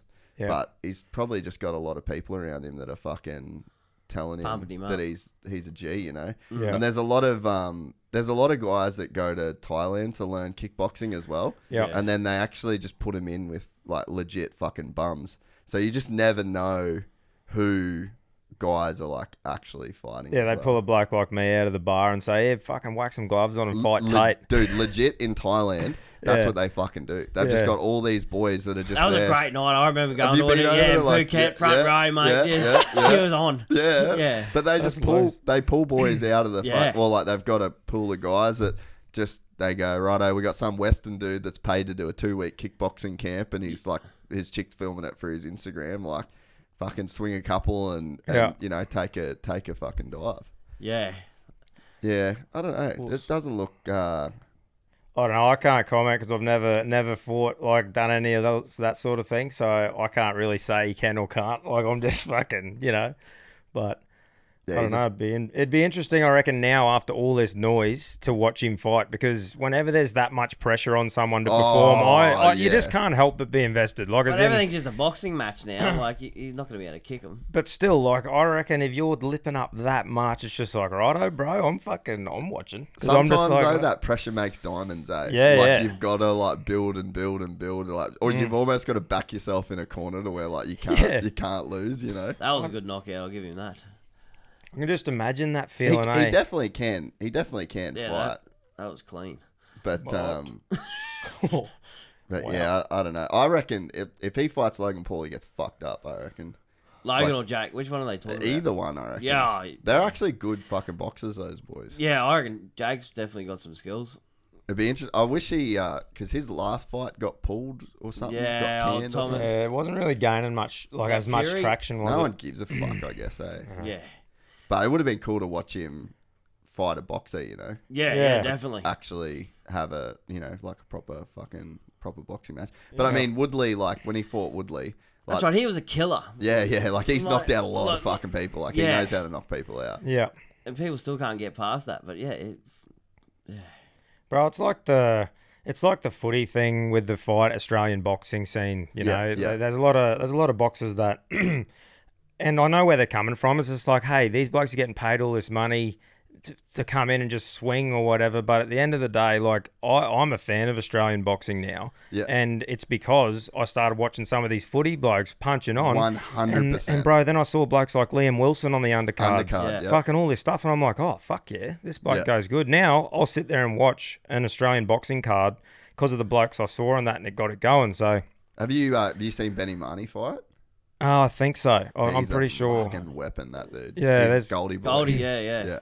Yeah, so I suppose it's a similar thing, like as in Jake Paul is carry on, whatever. But at the end of the day, he's putting bums on seats to watch the sport of boxing. Yeah. And out of that, a percentage of people will still be, Yeah, 100%. And you see he's a marketing genius, that bloke. Oh, both of those boys. Yeah, look at that WWE. I remember looking at that Logan. was mental, man. Logan Paul, I think he might have been like 3.8 million. I looked, and then next one of this WWE thing, he's over 20 million followers. Really? Yeah, it's Holy huge. Fuck. I will never, and this is just my opinion. I don't get it. No, I'm the same. Bro, you're not American enough. I just fucking don't. I don't get it. It's obviously so just not real, and it's just like I just struggle to see where the. I don't know. I don't get it, bro. I don't even. I'd love for someone to explain to me, like, I love it because of this. Yeah. But yeah, I love to play devil's advocate. Yeah. On every opinion and just try and see, like. Yeah. I'm like trying to find. I don't know, WWE. No, I don't have it for you. No. Sorry, I fully don't get it. Like grown men. Like fully grown men, like super gay shit. Yeah. Like, how do we get the biggest muscles and wear the gayest clothes, the tightest things, and then rub all over each other? I basically do that in jiu-jitsu, but I suppose in saying that, look how many people it makes happy. Yeah, true. So good on them, but I struggle to just see, like. I will say though, when Logan did jump off that was impressive, mate. You can't fake that. There's some shit in there that isn't, like, they got to be pretty skillful to do, eh? Well, I think they really do have to be gnarly athletes. Like there's some full on documentaries out there of guys that have been in that pro WWE scene and just had like crazy pain pill addictions, like the fall off. Bro, that Chris after, dude. Which one? That Benno dude who killed his fucking missus and kids and shit. That Chris Ben. Look that up. What's that? Chris Benno. It starts like BIN maybe. Just go wrestler. Yeah, he had a few dramas, that bloke. He had a few dramas. Bro, he like fully lost his shit and did like the full family murder suicide. Chris. That ain't the move. Go Chris. I think it's Benno or something like that. Just start with a B and go wrestler maybe. B-E, type in B-E. Yeah, there you go, Benol. Yeah, bro. Check out this dude. Now go to like news. It's fucking crazy. Oh, that's right. Jesus, you just don't want to fucking kill your missus and kids and then yourself, do you? Like, it's just a real shit move. Something has to be seriously going on to just have to think about not just killing yourself, but wiping out the family and doing yourself. Like, what? That's so dark, eh? What? Just... All right, so let's go. Just find... Nah, just go up. Yeah, maybe Chris Benoit death. Yeah, maybe go death. Yeah. Ugh, it gives me the fucking heebie-jeebies. Oh, me too, man. I don't know how that. Need a fair sized casket for the big fella. What are they putting him in? Are they lifting it with a forklift? They got the fucking pallet jack to take him on the. Couple of soft slings. The boys with the. Oh fuck. Yeah, just click on. Much there, does it? Yeah, they fucking surely. Even if you write murder suicide. Yeah, type in that. Surely that brings up. Come on, this has got to be a newsworthy topic, mate. right? It actually happened. Oh, I bet it did. Surely Reddit will come through with the goods. Just go up that first one. Let's just see what's going on. Yeah, there you go. Double murder suicide. As WWE Raw opened on blah blah blah. Stood alone in the ring and confirmed that Chris Benoit, his wife Nancy, and son Daniel had been found dead at their family home.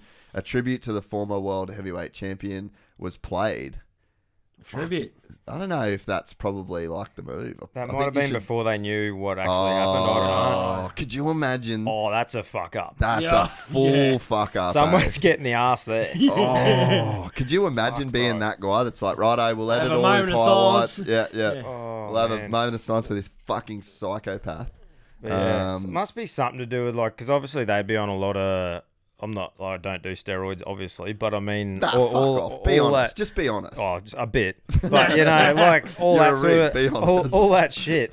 Surely that had to play something to do with the head and just flicking a switch or something. Well, I think they, however, a day later, they missed it by a day. However, a day later, the full details of the tragic incident were apparent. It was, in fact, Benoit that had committed a double murder-suicide, and WWE distanced themselves completely from then on. Well, pretty easy, because he's staying in the same spot.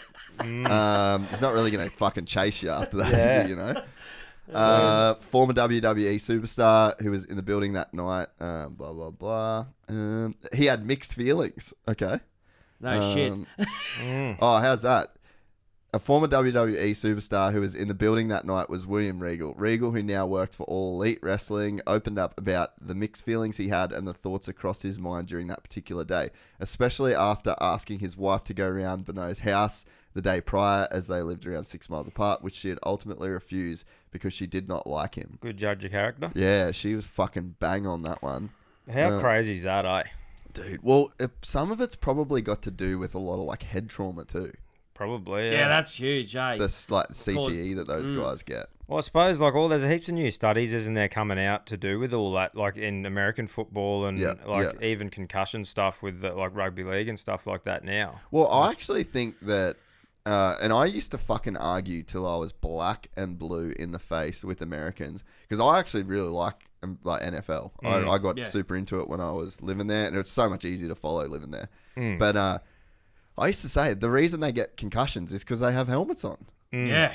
You really don't see that many concussions in our footy because you just can't fucking tackle cunts with your forehead. Yeah, that's right. And that's more literally what they do. It's more like getting your head hit on a hip or your head hitting the ground, and it's the way the tackling techniques have been sort of brought developed, up. Yeah. So, but I agree because even with a headgear, for me, it takes your peripheral vision away. Yeah. I could imagine a fucking helmet and you're looking through a visor. You can't even brace yourself a lot of the times for these hits that are just fucking a bloke steaming in off the long run and just belt you. Some of the hits in the NFL are type it. Here comes the boom. Here comes the boom. It just gets fucking drilled. Dude, there is some... Absolutely folded. Hectic collisions. And you can hear the fucking... It's brutal, bro. You can hear the way the helmets hit. Just don't use the sound for this one. What's going on? All right, let's... Yeah, some of those boys just get crimped, bro.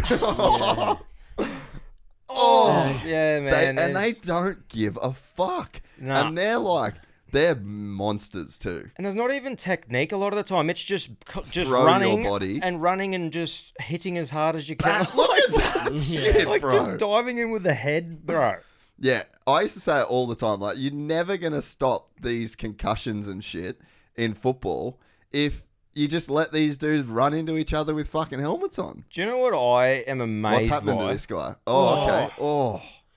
Do you know what I'm amazed by? Holy fucking Righto. hell! Turn it off. Do you know what I'm amazed by, bro? Is ice hockey and how I love it and I hope it never goes away, but how the boys can still go, righto, cunt, you want Drop some? the Fucking Drop the gloves. us. The old yabby pumps out, just fucking feeding each other. Dude, And how's the two, like, the fucking... Just- donk, yeah, donk, balls. they're just timing each And other. Trash's documentary on Netflix. If you haven't got around that, What mate. is it? I think it's it's called the Trashes, but there's the town before it. But have a look at that, mate. It is unreal. Just the blues in it, and it was like a corruption sort of thing. He bought the Sun, that NHL hockey team. Yeah, righto. Yeah, it's unreal. Still remember watching our first, me and Groper, me mate, shout out to Groper, went to, we were in America for a few days before we went to Canada, and we went and watched an ice hockey game. We just joined in, bought the LA Kings thing, we're up the back. Yeah. We're only 19, so couldn't drink, but we found this Mexican with a Budweiser stand, so we just fucking bought about 10 of them and fucking He waddled did up not to the give a thing. fuck. Nah, he's just like, woo, fucking sweet. So we're sitting at the back, bro, and we're like, oh, I hope we see a stink. Anyway, 1 minute in, she's on, and we're like, 1 minute. yeah, fuck yeah. And like everyone's like looking at me and Groper. These two Aussies go, smack the cunt. Like, Flog this is him. awesome. Yeah, it was fucking unreal. I was just amazed by it. It's like, righto, everyone just watch them. As soon as one hits the deck, right, boys, in your boxes. Yeah. I'm just like, how good's that for getting rid of testosterone? Letting the boys go nuts and just Pull off a bit of steam. Well, they've got boys on the team that are the like enforcers. So they're like the fucking hectic. you're That's just what this like hired. documentary. Sorry, I fucked the name up. It's Untold Crimes and Penalties. But yeah, I think the team was like the Trashes. Oh, yeah. Yeah, right. Oh, I'm telling I you, think I might have heard of this. hectic. What is it called? Untold Crimes and Penalties. Yeah, righto. Yeah, About because the, they're fucking no joke, man. Those boys. Oh, bro, the shots in there, like, yeah, it's and you're that on is ice skates. bro. Yeah. Yeah, I struggle just going around on those. Oh, fucking 100%. Yeah, man, that is a tough fucking sport. But it's If I was over there, I'd love to play it. Yeah, you Those go- blokes can you skate go well. hard. be a good goalie.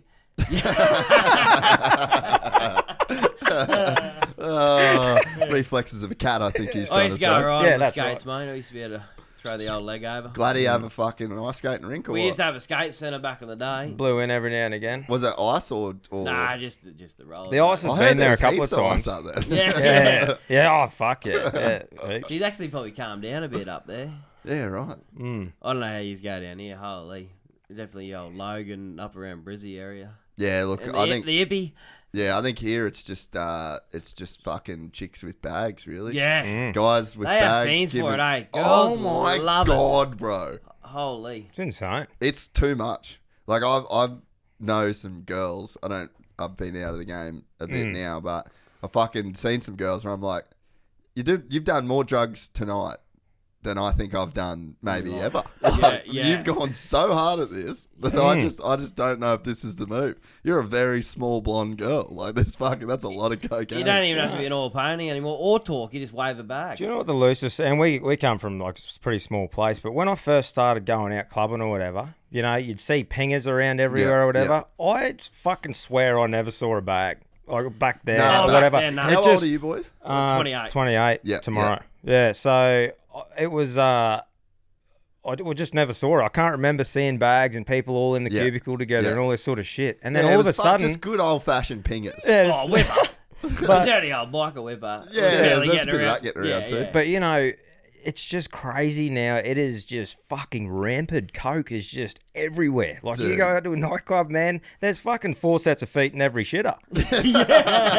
You know what I mean? Yeah. Fucking, and it's like the security guards are like, let's just not fuck with that anymore. Dude, like, just, that's what I wonder, eh? Like, it's so fucking easy to do drugs. Like, there's people that just stop, like, you get a booth and it's like, all right, walk into the fucking toilet. Yeah.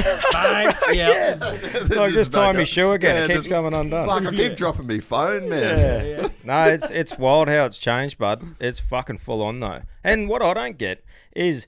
We used to struggle back in the day as apprentices to make fucking ends meet then, and that was paying $100 for a night out and shit, and you'd have no money left. $20 in a cab home. Here's fucking apprentices managing to buy a bag for what is it, fucking 300 and something or $400, don't know. 350, yeah. But like they can afford to do that, drink all night out, and you go, fuck, this poor bastard mustn't eat. Well, that's imagine the demons. Imagine the demons of like doing a big night on the gear, and then you're an apprentice and you've got no money, you got no fucking food, and you filled your car up. Yeah. I've been through those back in the apprentice days. You turn days. your fucking aircon off because you don't want to waste the fuel, sweating your ring out. Yeah, man, it's crazy how it has changed that scene though, eh? It's just what's in now, and you just go, right, dude. And like, who's making that money? Some rich fucker. Could you imagine if you walked around, like, let's say you got on the Gold Coast and you had like a magic phone where you could just see bags in people's pockets or wallets, and you just went around and you just had like a fucking price tally going, mate, like 300, 300, 300, 300, 300, 300, It'd be insane. Out of control. If you went out on a night out and did that, it'd be just phenomenal, I reckon. It'd be crazy. Last year in the off season, the footy boys were all up here. Words got out that the fucking ratio of the world's hottest women to dudes in the Gold Coast is fucking the opposite of China. Like, you actually struggle to find a bloke to fucking talk to at times. Like, sometimes you walk out here and you just feel like a piece of meat, which isn't not a bad thing. Yeah. But so anyway, a lot of blokes are working away to live here. Yeah, fuck. To make ends meet. 100%, because they just know the chances are just out of control. Yeah. But like all the footy boys come up here. One of the AFL. Do you remember the guy's name? One of the AFL boys that got done with a fucking bag in his pocket or something like that. He's like a big star. One of the big young guns. Anyway, Reece Walsh. Maybe look it up. I'm not sure. Yeah, see if he got done. But he's like, and people are so blasé about it now too. Like, he's a fucking high-paid AFL dude. Get one of your dickhead mates to put the coke in his pocket. Yeah, that's right. Come on, bro. Why the fuck have you got coke? Was he the one that lipped up and then got done? Yeah, like... That's right. Was this him? Looks like a fucking mad cunt. Oh, Fabio. I don't mind this guy, though. I actually fucking... Get around him. Fucking hell, you'd almost rig him. Look at him. What a weapon. Fuck it, I didn't know that I was going to be gay at the end of this. Is that him there? Let the boys live, though, too, to a point. Oh, definitely. So, Western Bulldog star Bailey Smith admits to drug use after grand final. Fucking after a grand final. You actually should be. It should be decriminalised after that. It should be in your contract that you can fucking... at least have an 8-ball with the boys. Mad Monday, decriminalised everything. Fucking just don't come out in public. Do your thing, boys. It's basically like after the fucking Bulldogs won the grand final, you walk back into the sheds and it's like the purge. Yeah. For the next 24 hours, all crime has been made legal. Yeah. Fucking you gotta fucking stop watch on your phone for 24 hours and the boys are just going mad.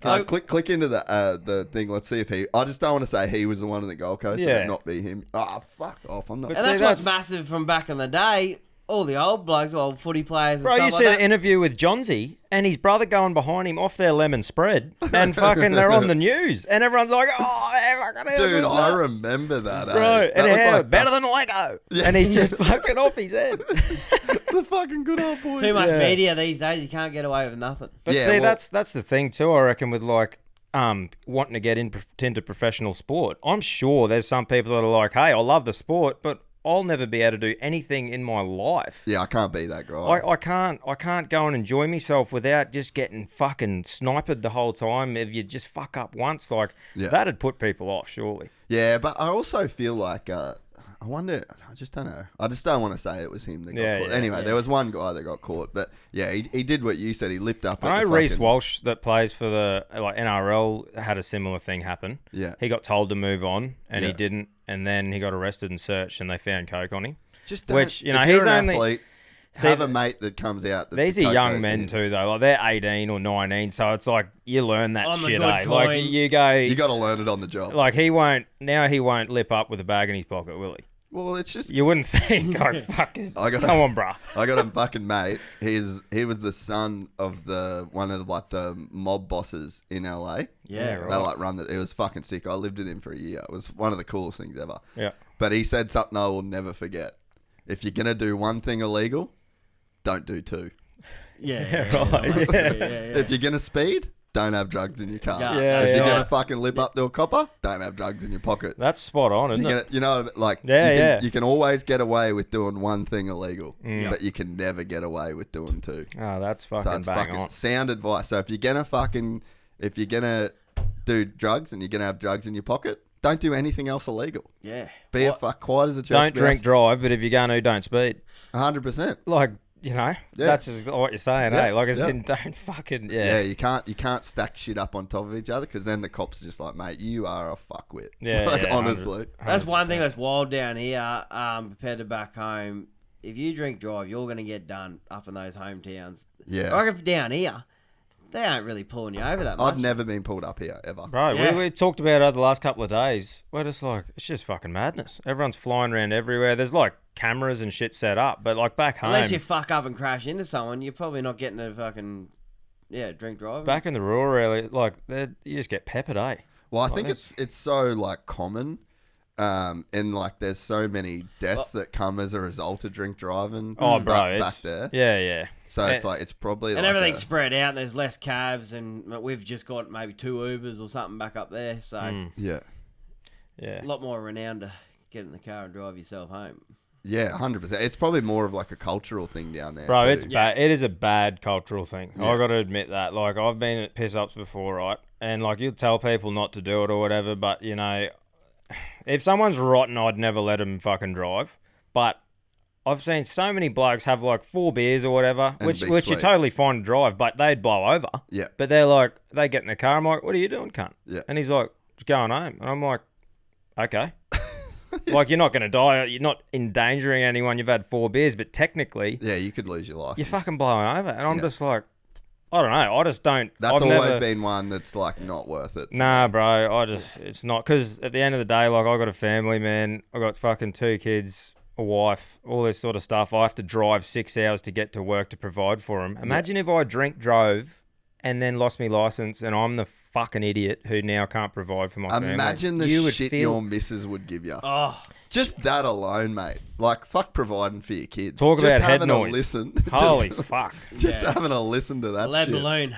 Yeah. Nah, it'd be full on, but yeah. That was one thing, like, same thing in Cairns. It was just such like you cannot fucking do that. And I remember, like, jumping in fucking cars and ripping keys out of cars while like mates were fucking trying to leave and shit and getting in. Oh, we've all done it. Yeah, like big. Too many stories. We've talked about that as well as it's an important thing for. I think we've all had too much to drink at one stage in our life and been that fucking idiot. Yeah. And everyone's off you in that. But when your mate does that, it's your job as a fucking mate to, even if you have to tackle the motherfucker and tie him to a pole for the night. Yeah. Make sure that he's all good because he's obviously got too excited, fucked up, you know. Yeah. That's a big one because you hear too many times, oh, mate gets in his car, rolls it, you know, and then the boys have constantly for the rest of their lives going, fuck, you got to live with that guilt. Or like they kill a fucking, you know, you run into a family or something. Yeah, man. We had one of my parents' friends, like friends we grew up with, when I was like pretty young,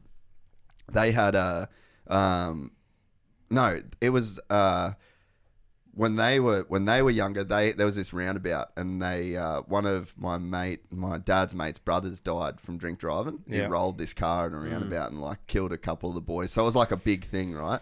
And I remember when I was young, there was an accident that happened at that same fucking roundabout, and they actually lived like on the roundabout. And I remember being young and seeing like the fucking PTSD that my dad's mate had over just hearing tires screech. Like every time that tires would screech. So like that always really sat with me. Could happen so quick too. That's the thing, eh? One split decision on the piss, you're not even thinking about it. And bang, your done. life's fucked. And you're just like, holy fuck.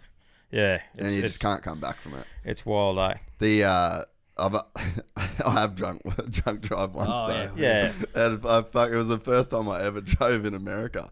And I was with a young kid, a younger guy. He was underage, and I was staying with him and staying at his house, and he was maggot. And it was one of those ones where like I was like, righto, well, I'm gonna fucking take the hit here because if he drives, it was one of those ones where like he was driving home with or without me kind of thing. So I was like, righto, I'll drive. Yeah. I didn't really think I was that drunk, but we got up in the morning, and we went to get breakfast. We couldn't find the fucking car keys. Wolf of Wall Street. And I was just like, I was like, who the fuck drove home last night? Where are these keys? And they were in my jeans pocket. I was so blind, I didn't even remember that. Fuck, that's scary, eh? Yeah. And you go, oh, God. After that, I was like, nah, we ain't fucking doing this ever again. I had a shocker like that. Fucking, the old club sport and the roller door sitting on top of me roof of the club sport. And me jocks are at the fucking driver's side, and I woke up 2 o'clock the next afternoon with me door still open, with the shed roller door sitting on it.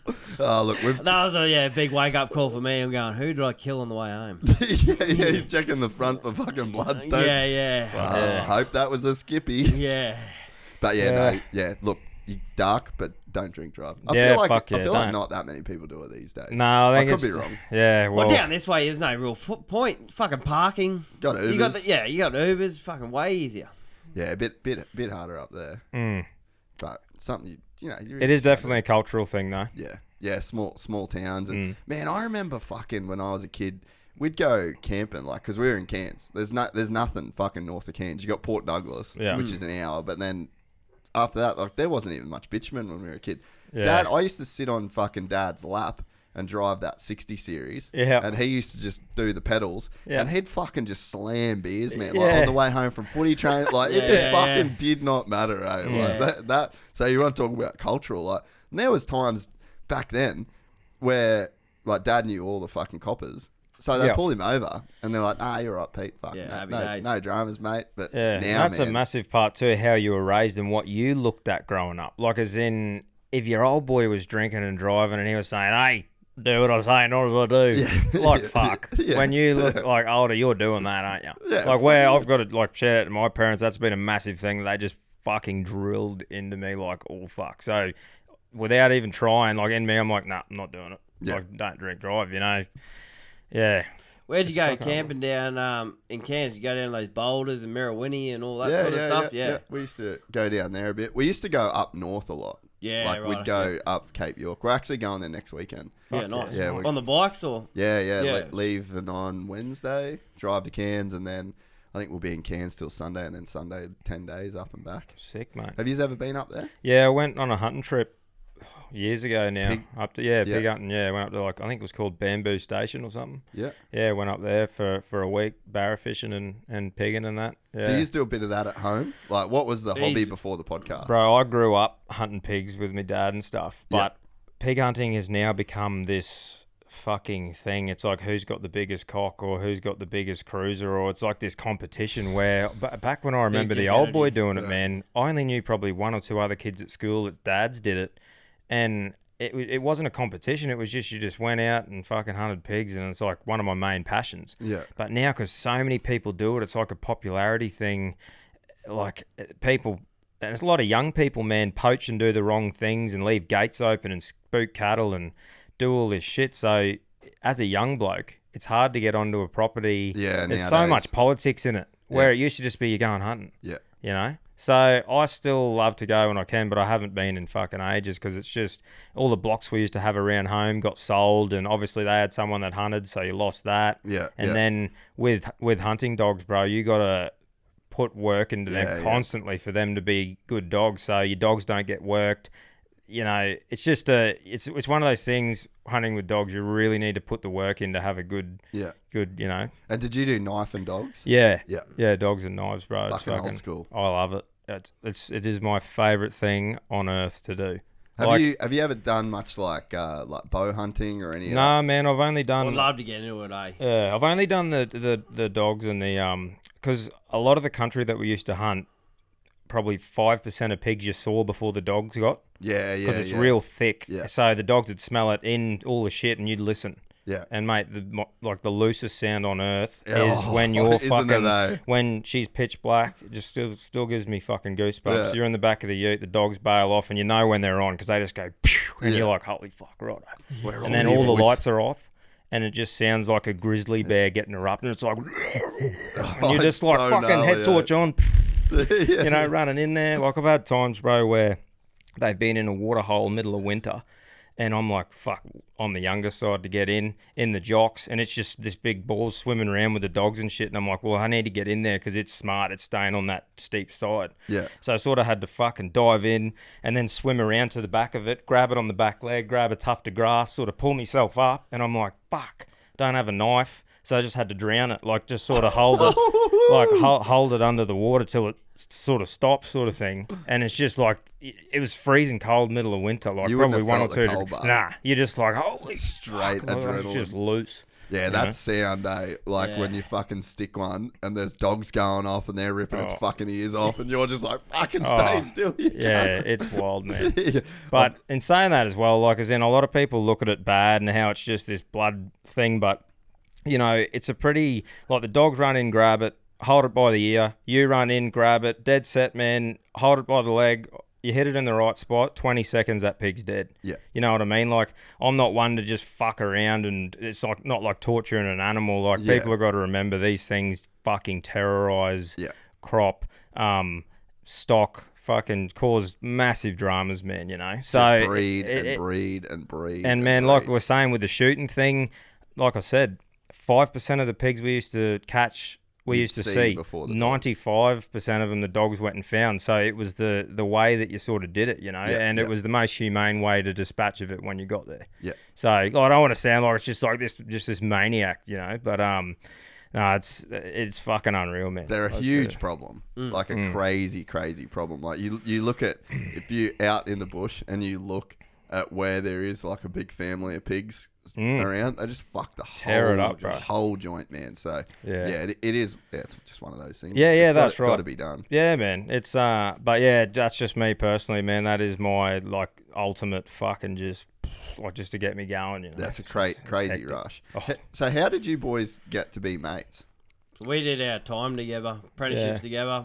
Then we went over to Canada, 7 months in Whistler together. And then went back and worked at a mine on the same crew for a year. Yeah. There we've been through the old roller coaster of shit, eh? Yeah. Yes. Yeah, pretty much. Like, when you're working on the same crew as a bloke, travelling out to work 3 hours away and then going to the gym together, working together. When you're still mates with a bloke after you live with them overseas in a fucking half a crack den, the second half of a fucking little house that had 3 blokes sleeping in a room with no window just to be in Whistler. Yeah, I didn't even have a bed frame at the first 7. No, I didn't get one. Yeah. But like I reckon if you've lived with a bloke like that overseas, been on the same work crew as them, and you're still mates after, you got something pretty good going on. Yeah, because it's pretty fucking easy to get the fuck over someone. You know what I mean? Spending heaps of time with them, man. So. Oh, and you learn each other inside and out. Fucking 100%. Yeah. You know, and we sort of complement each other though with what we do. Like I'm a fucking turbo. When I get an idea in my head, I'm just spooling up. Yeah. He's good at saying, "Hey, can't chill the fuck out a bit." You know, and I do similar things with Cam, and I don't know. It's just a little combo that works. Enjoy each other's company. You know. Yeah. It's fucking. It's good, man. Yeah, that's a pretty crazy, like I guess a life experience to kind of like grow up with someone. But I always think that I mean, any relationship, it builds on like compound interest. You know, it works in the same way as compound interest. Like you actually, every year that goes on that you are friends with someone, it's not like you're just adding one more year. It's like a compounding effect that you kind of get out of it. I always think about that just in all relationships in general these days. Yeah. Actually, once I started thinking about it in that sense, it sort of made me like actually care about my relationships even more. Like, not to say that I didn't, you know, in the past. But that you just can't fucking get time back with someone, eh? Like, you know, and you learn so much, and then they know you, and like having someone that I guess understands like the real version of you. 100, because mate. there is like a front version of you that you got to put on for other people. Bro, we've fucking said this so many times. For fuck's sake, be yourself when you're meeting a new group of people. Because if you're putting a show on and you get liked by a group of people and all of a sudden you're with them and for fucking ever you've got to put a show on just to be liked with them, what the fuck are you doing? Work. It's hard enough being yourself, you know? So be your fucking self. Get to know people by being yourself, and then happy days. Yeah, you know, you're all good. I fucking agree with that. And it's a scary thing, like getting into business with mates too. It's like a big step. Yeah, yeah, that's right. Eh? It is a thing where like I reckon there would have been friendships. Don't go into business with mates. Like there would have been friendships lost over the years because of business things and stuff like that. So, but I feel like if we didn't fucking knock each other out after living, like doing what we have done together, then I think we should be right, you know? I'm sure, like, it's weird, like, you don't have arguments, but, like, we have times where it's like we disagree. Yeah. But that's important, too. Like, you need to be upfront with each other and shit, too, and be like, nah, bro, I don't reckon that's the go, or, you know, and you got to be open to each other's fucking point of view, and... Yeah. But, nah. Yeah, well, I think, you got to, you have to be able to disagree in, like respectfully disagree with people. 100%. Because otherwise you end up like... Oh, one person's just going down and the other one's going, I'm winning here. Yeah. Yeah, and you can end up like that Andrew Tate thing. Like you can kind of end up living in an echo chamber of like only being around people that think the way that you think. And that's kind of one of the, like how I was saying before, that the internet's great that you can become a part of a community. But that community can also fucking isolate you from reality. Yeah. So like you really need people that you can have like legitimate disagreements. Mate, you need someone that's going to compliment you. Yeah. Like your fault, they'll have a strength. Yeah. You know what I mean? If you've both got the same strength and the same faults, then you're going to fuck up the same way, aren't you? Yeah, 100%. You know? Where I'd fuck up, he goes, oi, bruss, fucking woo, you know? Pump the brakes there. You know, like turning this thing into something that we are now in this process. If it wasn't for him, I probably would have already had something going and it mightn't have been the best option. Yeah. You know, so it's just a good, things are going well, man. It's fucking exciting. How did you guys deal with like starting the podcast in the most cliche time in the world to start a podcast and then deal with all of the people that what are these two fucking dickheads doing? Good work, boys. I'll see you this last 3 weeks. And, you know, was there much of that? And then how did, like, mentally you just block it out? Oh, bro, it's just funny. Like, that's another little slippery comment I put in the other day. You know, you get those blokes who just find podcast snippets and say, let's start a podcast, like on the thing. And I just wrote, seems to be going okay. You're doing well. Yeah, I will. But it's a real thing that you got to deal with, man. Yeah, it is, bro. And that's a thing where, like, that's just someone putting someone down, not knowing the effects they could have on someone, you know.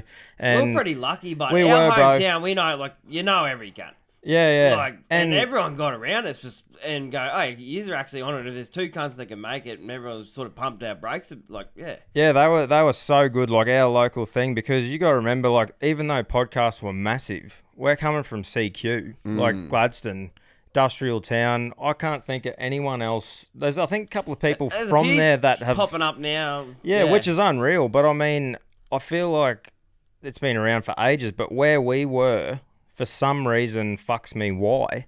It was just underserved. Hasn't done it yet. Yeah. And to do with that, and like I said, our fucking friends group and our community just fucking pounds podcasts. That's sick. Because they drive and they operate machines flat out. Yeah. You know? So, yeah, it's just, we've just stumbled across this thing and it's just like, fuck yeah. Yeah, that's so cool. Keep kicking ass. Because, I mean, I know for me, like, it was probably a few years before I felt like people took it serious in a sense. You know what I mean? And it was just like, oh, yeah, fucking cool. Now they can't do a podcast. Yeah. Sort of, you know, like, you sort of deal with that. And it obviously never stopped me from doing it, but it's definitely a thing to work through. And I think that a lot of people in life, whenever they want to do something different, you know, we talked about just like change your job or whatever. Yeah. So many people can let what their mates think or what. Bro, that's stop. huge. Exactly. I've seen people just fully give up on shit because some idiot has given me his opinion. I'm going, what are you Imagine doing, how mate? many successful businesses haven't happened because someone's best mate or dad. This is a massive one too. Yeah, parents are huge. Yeah, someone's best mate or dad said, that won't fucking work. What are you doing? And they would have went, oh, okay. Yeah, fair enough. Fuck that. I don't know how your parents were. Like, you're probably in that space a little bit already, but our parents go, you're starting a fucking podcast. Like they don't see that. Mine have been unreal supportive from the start, but I just don't think it was a thing. It wasn't like it's like, yeah, me and Cam are just sitting there having a chat, you know, and okay, good on you boys. Yeah. And now it's like I'm talking to mum and dad about what's happening, and they're like, what? Yeah. And I'm just like, yeah.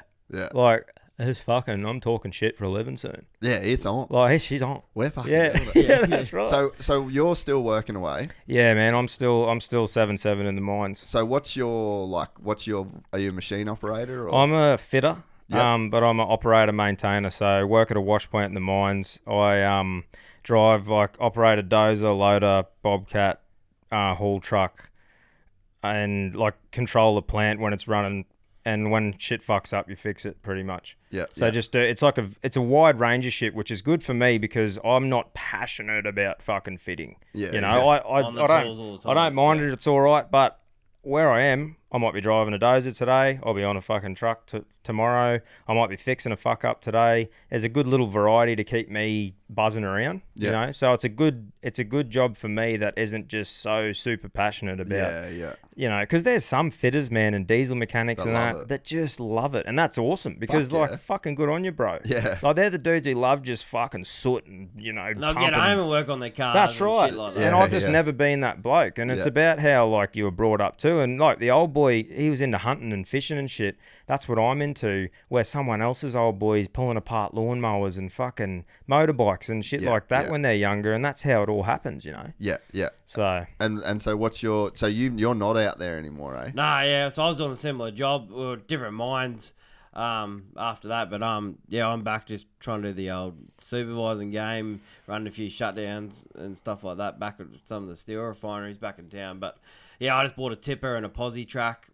As well. I was trying to get an excavator now, and hopefully do the podcast and just run around and do a bit of excavations and stuff like that. Jump on, do some shutdowns. Yeah, that's it. Just make it fucking work. Just make it happen. Yeah. And I think the positive thing about our situation being in an industrial town, that's a tongue twister. Fucking. If we are struggling or whatever, or we need that quick bit of cash, there's those shutdowns, there's those 5 to 6 week shutdowns. We've sort of built people know us in the community and there's that option there to go and work for 5 or 6 weeks, build the bank up a bit. Don't know what a shutdown is, just like an outage where a plant's down for 6 weeks and need a lot of maintenance. Yeah, heaps of maintenance. So heaps of blokes get thrown at it. It's just 12-hour shifts. Good coin, big hours, you're in and out. Yeah. Quick money maker. Yeah. So people are about to retire or people that just want to travel and stuff, they'll just fly back in. Do a shutdown. For 6 weeks. Back off to America. There's some blokes who literally just do 5 or 6 shutties a year just to keep their bit of cash up. And it's great because you meet some interesting people. Oh mate, dude, some of the stories you hit on shutties, because it's like the pub thing. Old mate's getting a fresh set of blokes to tell his best joke to. And every cunt's got one. So it's just prime. And then you normally hear them 60 times before the end of it. But that first week's just like, all right, boys, what do we got? First week back I'm in at a ski resort in fucking Japan. I'm backcountry in New Zealand. I've got planes, I've got boats, fucking, it's crazy. I've got fuck all. Yeah. I've got a drug habit. That's probably fucking 80% of it. Yeah. But what's some of the best stories that you've had from callers in on the podcast? Any to just fully stick out? Oh, mate, getting sucked off by that monkey was pretty fucking... Yeah, bro. That's loose. Do tell. So, there is a fucking dude who got... You could probably even watch the fucking snippet, man. Oh, I've seen it. Did you? Taken down, that was our first... that was our first jail on TikTok, and then I think it's been removed from Facebook or Instagram, and it's still up on one. Must be the bestiality or fucking something. Yeah. But anyway, there was these blokes who went to a hostel in Nepal. Was it Nepal? Somewhere. I don't know. Cambodia, that's right. Yeah. And anyway, they were at this fucking resort, and this bloke was asleep, and they went in, and there was a monkey that had pulled down his pants and was sucking his cock. Yeah. So instead, they didn't want the monkey to bite his cock. So they ran outside and started making monkey noises through the window to see if they could get the monkey to come out. And they took a photo of it and everything and showed old mate. And anyway, apparently old mate just flew home and they've never heard from him again. Yeah. And then, because you hear this story happen, bro, and you go, fuck off. There's no way. And then here's the picture. They've got Sent the picture evidence. through, and I'm like, you are fucking kidding me. That's a wild fucking story. That's hard to top that one. Mate, and the comments in there, people are like, yeah, that's That such and happened to such me. monkey from fucking, they can actually say, yeah, this monkey is actually from this hotel, in the comments and shit. And we're just like, Is it a boy monkey or a girl monkey? I think it is a boy monkey. Fuck. I forgot the name of it. Hey, get it, boy. But it's, hangover fucking hostel. Yeah. Oh. But just Leslie some, Chow getting sucked off. just some jokes. Yeah. This dude rang up the other day and he goes, I used to have an apprentice called Oliver and we used to call him Fart in a Bath. Oliver? Fucking, Blokes, yeah. Just that sort of shit. And I'm just like, are you kidding? How? Oliver. Yeah. I like the name Oliver forever now. If I meet one, fart in a bath. yeah. You know what I mean? Sorry, bruh. But that's has just you, fucking mate. stained me.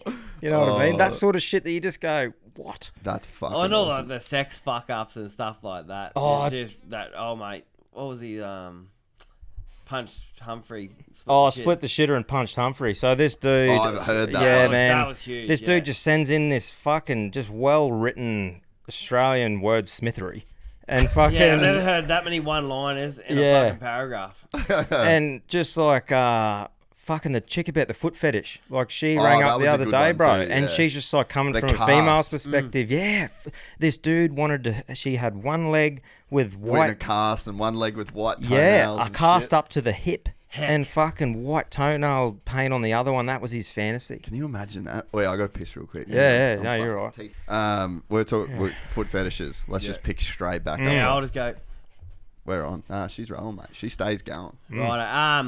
Yeah, old Renee Gracie, when you had her on, she would have had all the old foot fetishes that you didn't even realise. People just wanting to draw your name on one left foot or whatever. Dude, my chick gets it crazy. Yeah. Like the foot fetish thing, man. She actually does have insanely nice feet. I'll give her that. Have you ever heard from a bloke going, I'm a fan, mate. I'm a fan. Of what? Feet.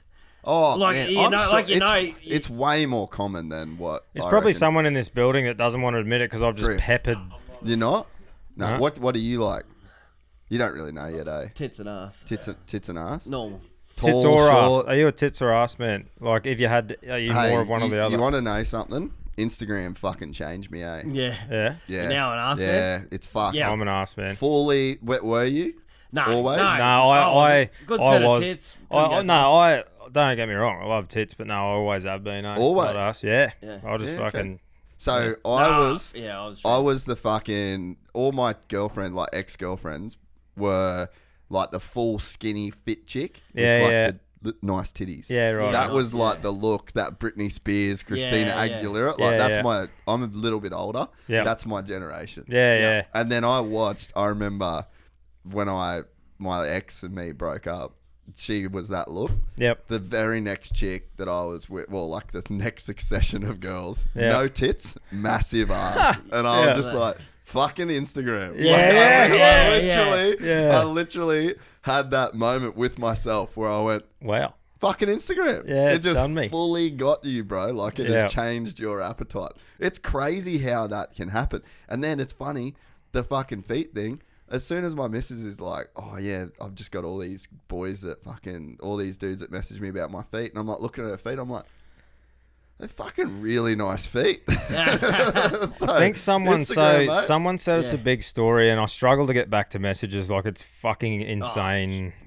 Anyway, You got to do As them you on the know. computer. yeah, I'm gonna You have can't to. do it on the that's a phone. good- You Bro, can't do it on the it's phone. just crazy. Yeah. I've had to let it go. Yeah. And get to a few every now and again. Yeah. But anyway, there was one that I haven't got back to yet, but I opened it and had a bit of a read the other day. A bit of a grub act. I should have replied. But anyway, she was saying there was this big fucking yarn about apparently back in the day where they had to dress all up. The only things that were out were the head, the fucking hands, and the feet. And the feet, So yeah. blokes had to fucking get off on something. So they're like, fucking feet'll do. Like, as in, so, and that was maybe not be a thing. I've also heard another thing saying that there's something in the brain that's close to that side of things. So some people's brain triggers that, or look it up, Griff. Why is there a foot fetish? Or something like that. Because there's always. I just want to have a yarn or like, run me through it, Russ. Because that's what we said too. We said, righto, guys, no shame about it at all. Like, if that's your thing, fucking good on you. I just really want to know from your fucking point of view, like the wrestling thing. Yeah, that'd be a little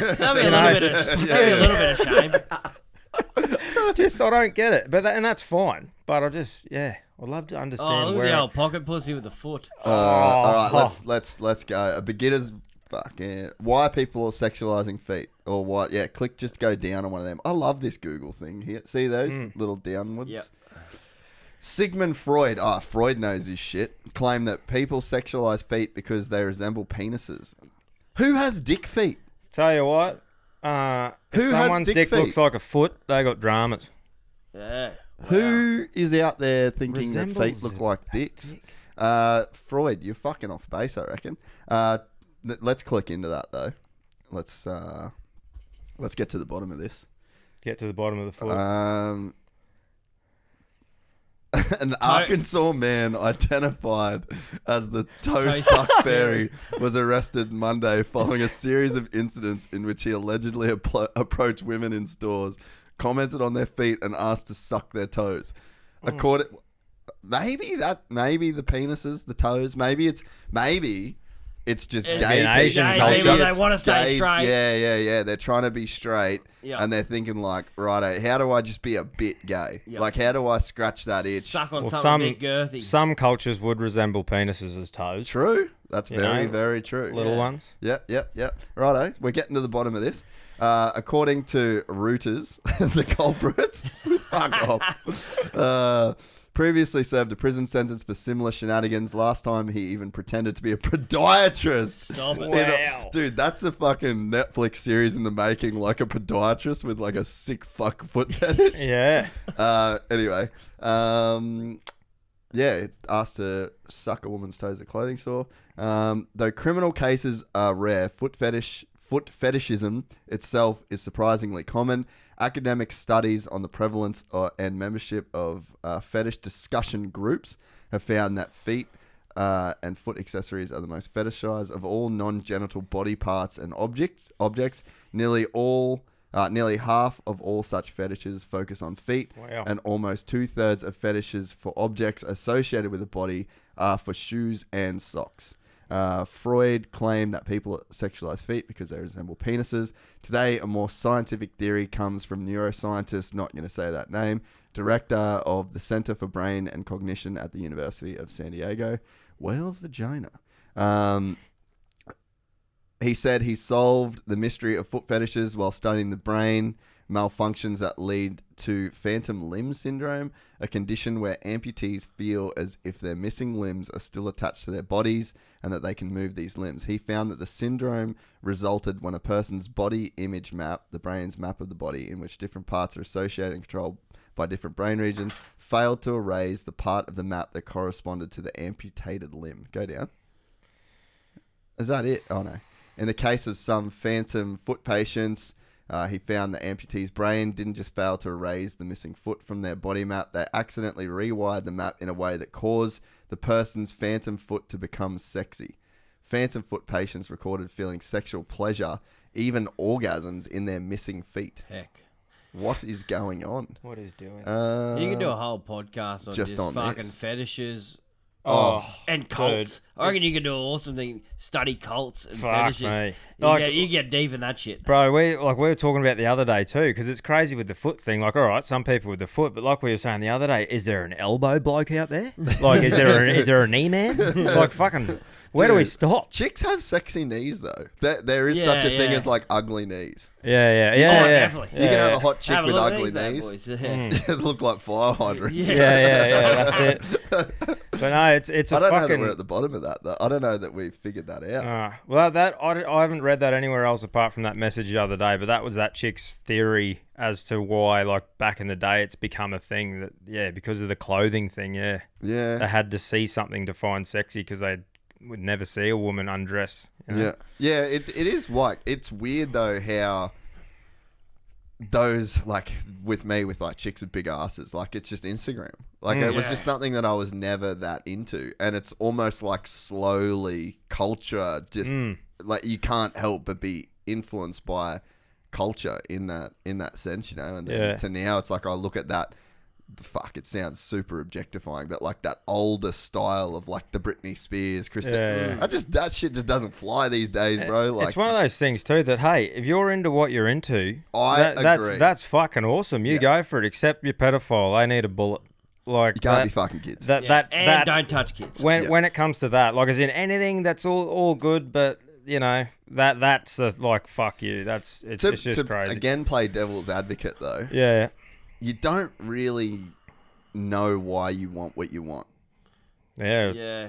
Well, like there's a lot, like there would be, so think about, like, you get a choice, vanilla or chocolate. You could tell yourself a story based on like why you like something more than another, right? Yeah. But you don't actually know why you like the things that you like. I know what you mean. And I always think when it comes to pedophiles, 100% can't fuck kids. You can't touch kids. It's super weird. It's not good. It's not good for the kid. There's no winners that come out of it. No. But I honestly feel really sorry for those blokes. Like, you can't help but, because I just don't think that people would want that.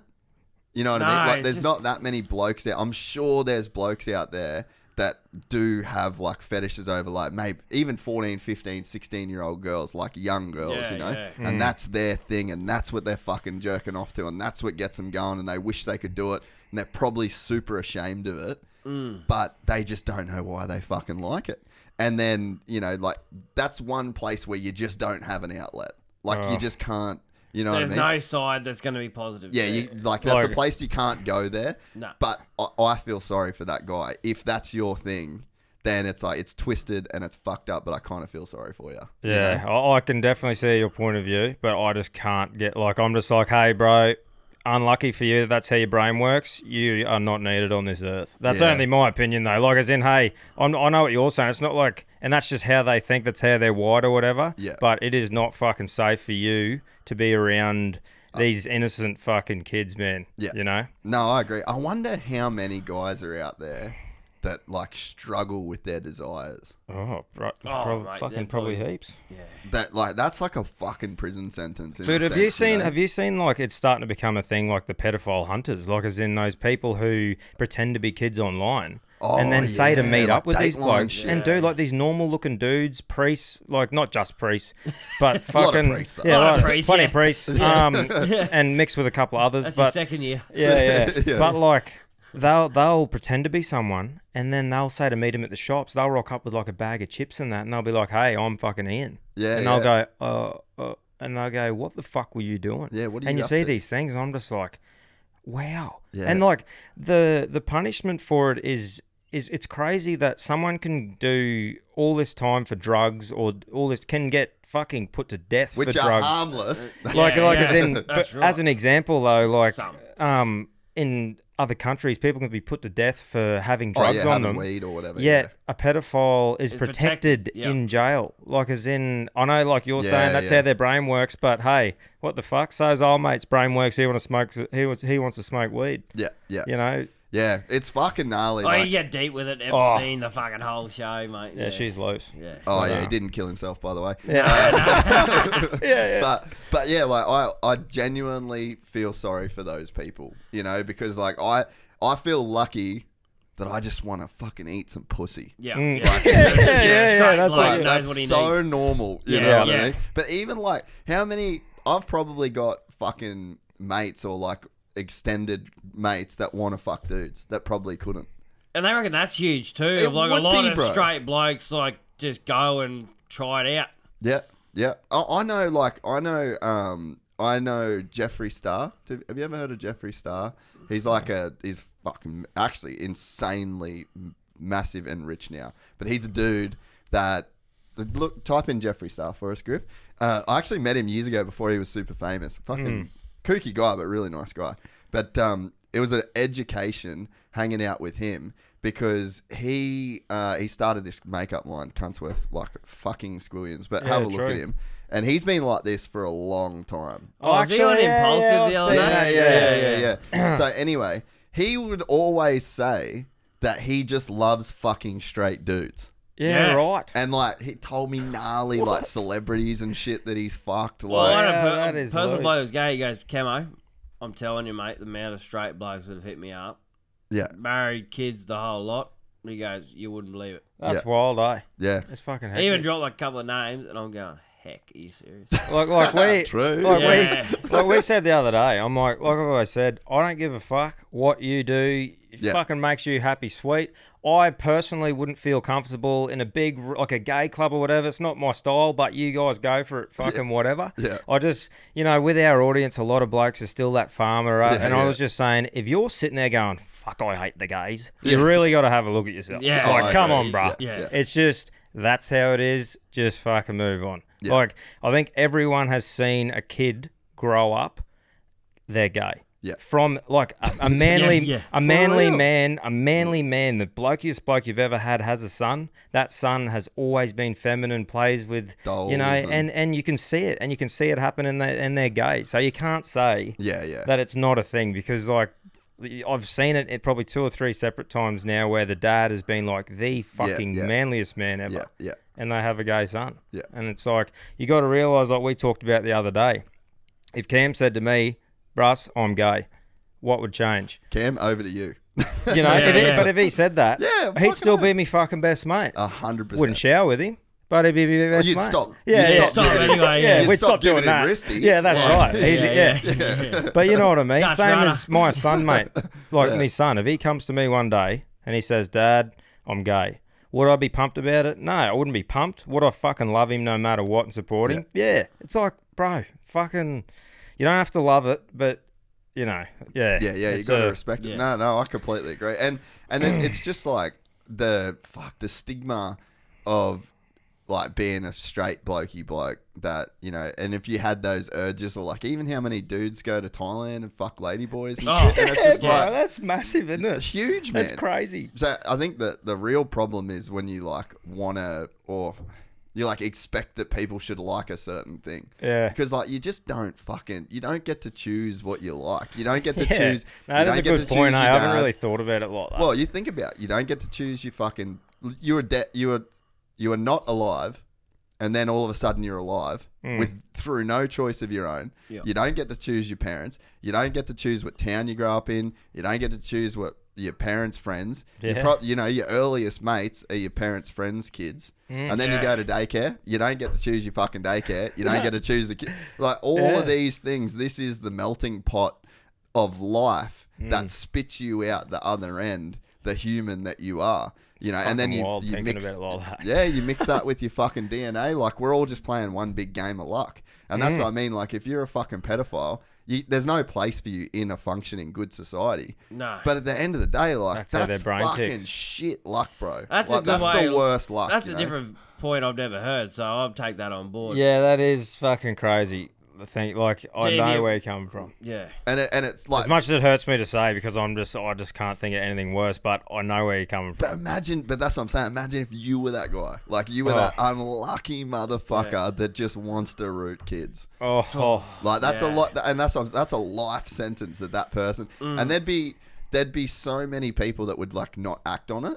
which is the move. Like you can't act on it. But imagine living with it. Like, it'd just be fucking. So I'm so happy to say I'll never know what that is like. Just to be like, holy so glad that there's not even I'm so happy that I have no idea how they could even think like that. And it'd make you pumped to be gay.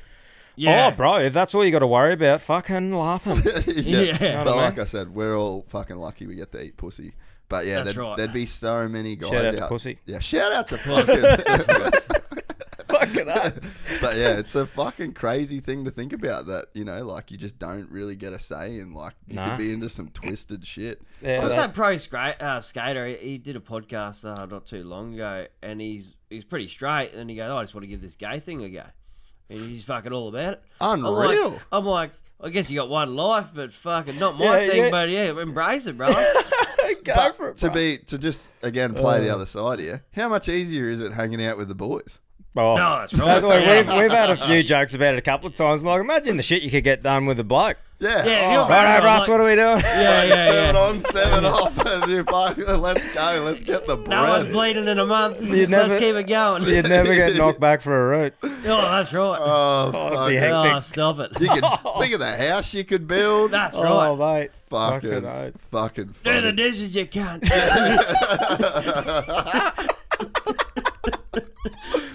Oh, fuck, we got weird, boys. Yeah, we that's got all weird. right. But yeah, anyway, weird. Old Jeffree Star saying, apparently. That's wild. Bit of money, too. That was cash, bro. That was a rumor that he'd fucked Kanye West. I didn't get the confirm or deny on that. Jesus, that's... But you go back to, like, Roman times.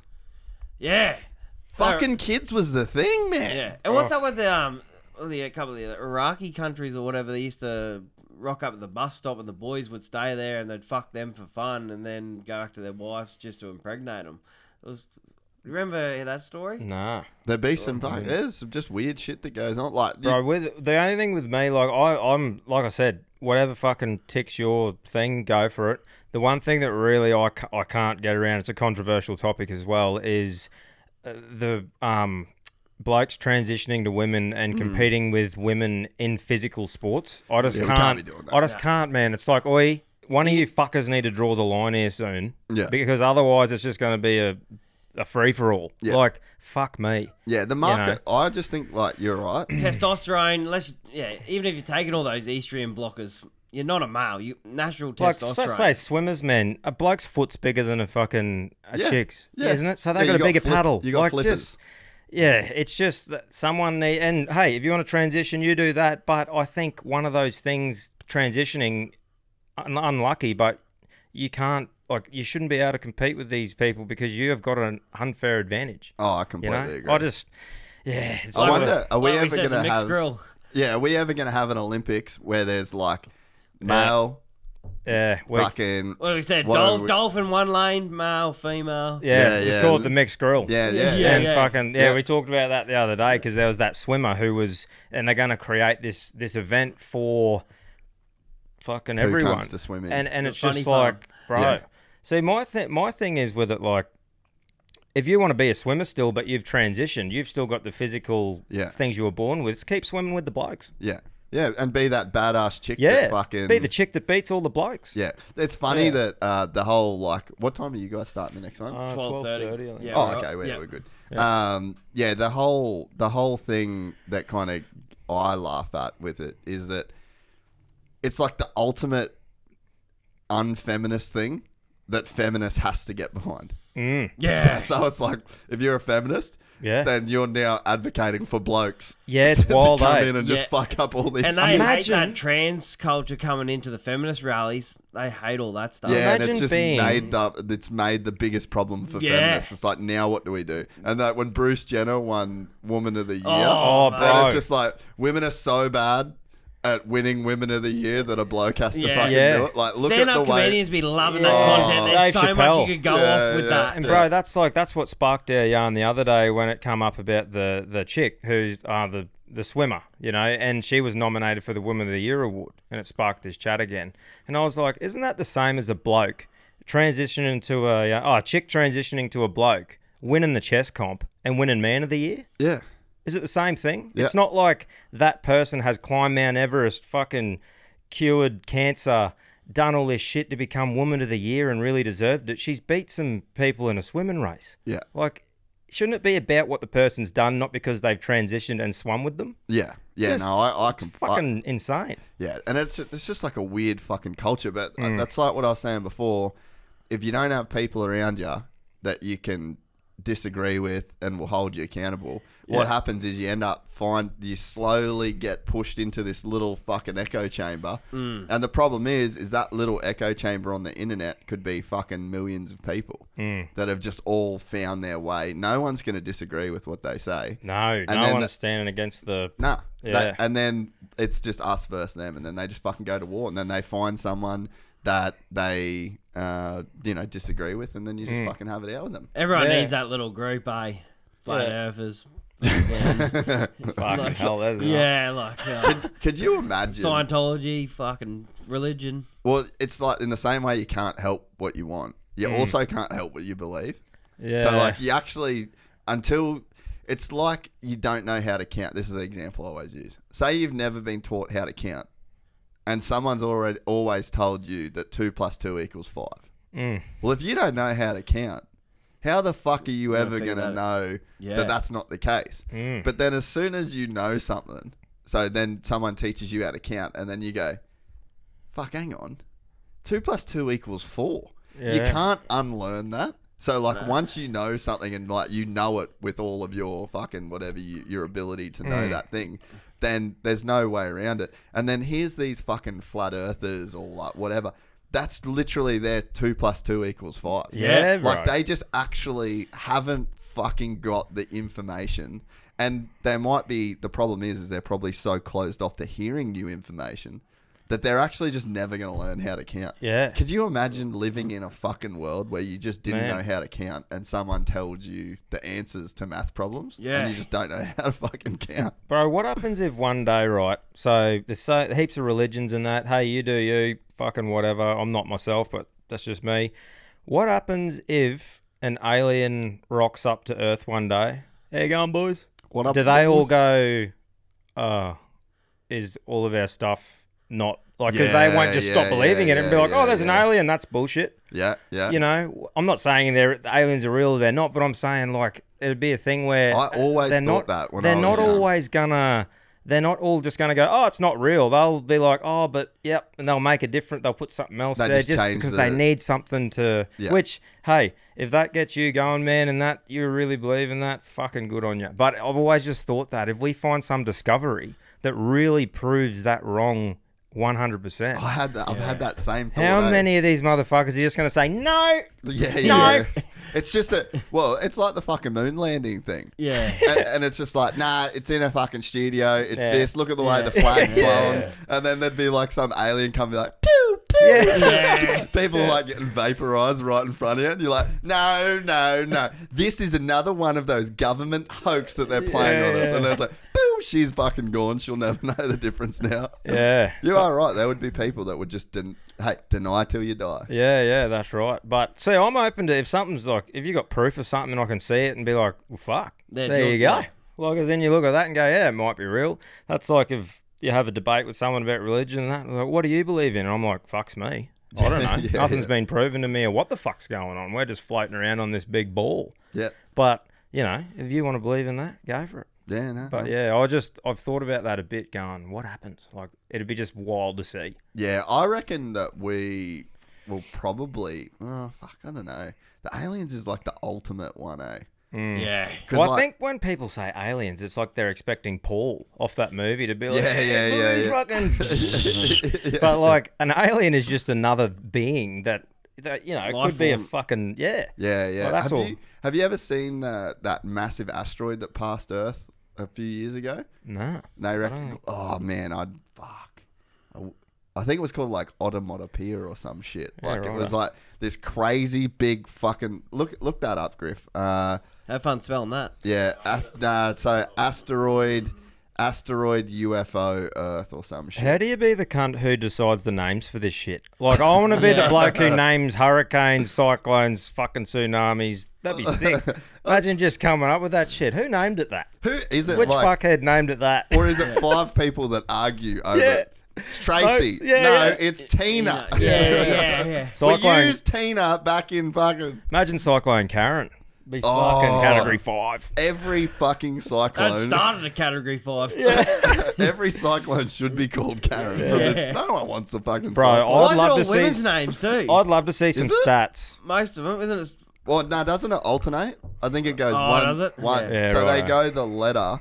So I grew up in Cairns, heaps of fucking cyclones. Right. So Tracy, Cyclone Tracy. Yeah, so it goes like A, B, C, D, E, F, G, right? So it goes alphabetically, and then they alternate male and female. Be fucked. Fun There fact. you go. Yeah, so it's like fucking Paul, and then it'll be whatever comes after P. Yeah. Yeah, I don't fucking know.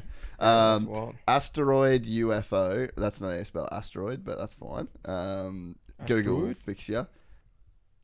UFO Earth Encounter or something. I don't know. Let's see what we got here. It's like This thing's wild. You look at this and you're like, yeah, that's probably it. There it is. What's it called? Look at that thing. That's a real asteroid. I just So past. there's some crazy. What's it called? Imagine just calling it rock. Yeah, I don't know how the fucking. Who the fuck said that? Don't they reckon gold's alien? Like it can't be made from the earth. Ooh, maybe. That's what I heard. Anyway. Yeah, maybe. We'll run with it. Yeah, fuck. I'm down on that. Yeah. Call me out, guys. Gold's an Call me alien. out. Look, in the comments. If they're not below. rumour by 8, start one.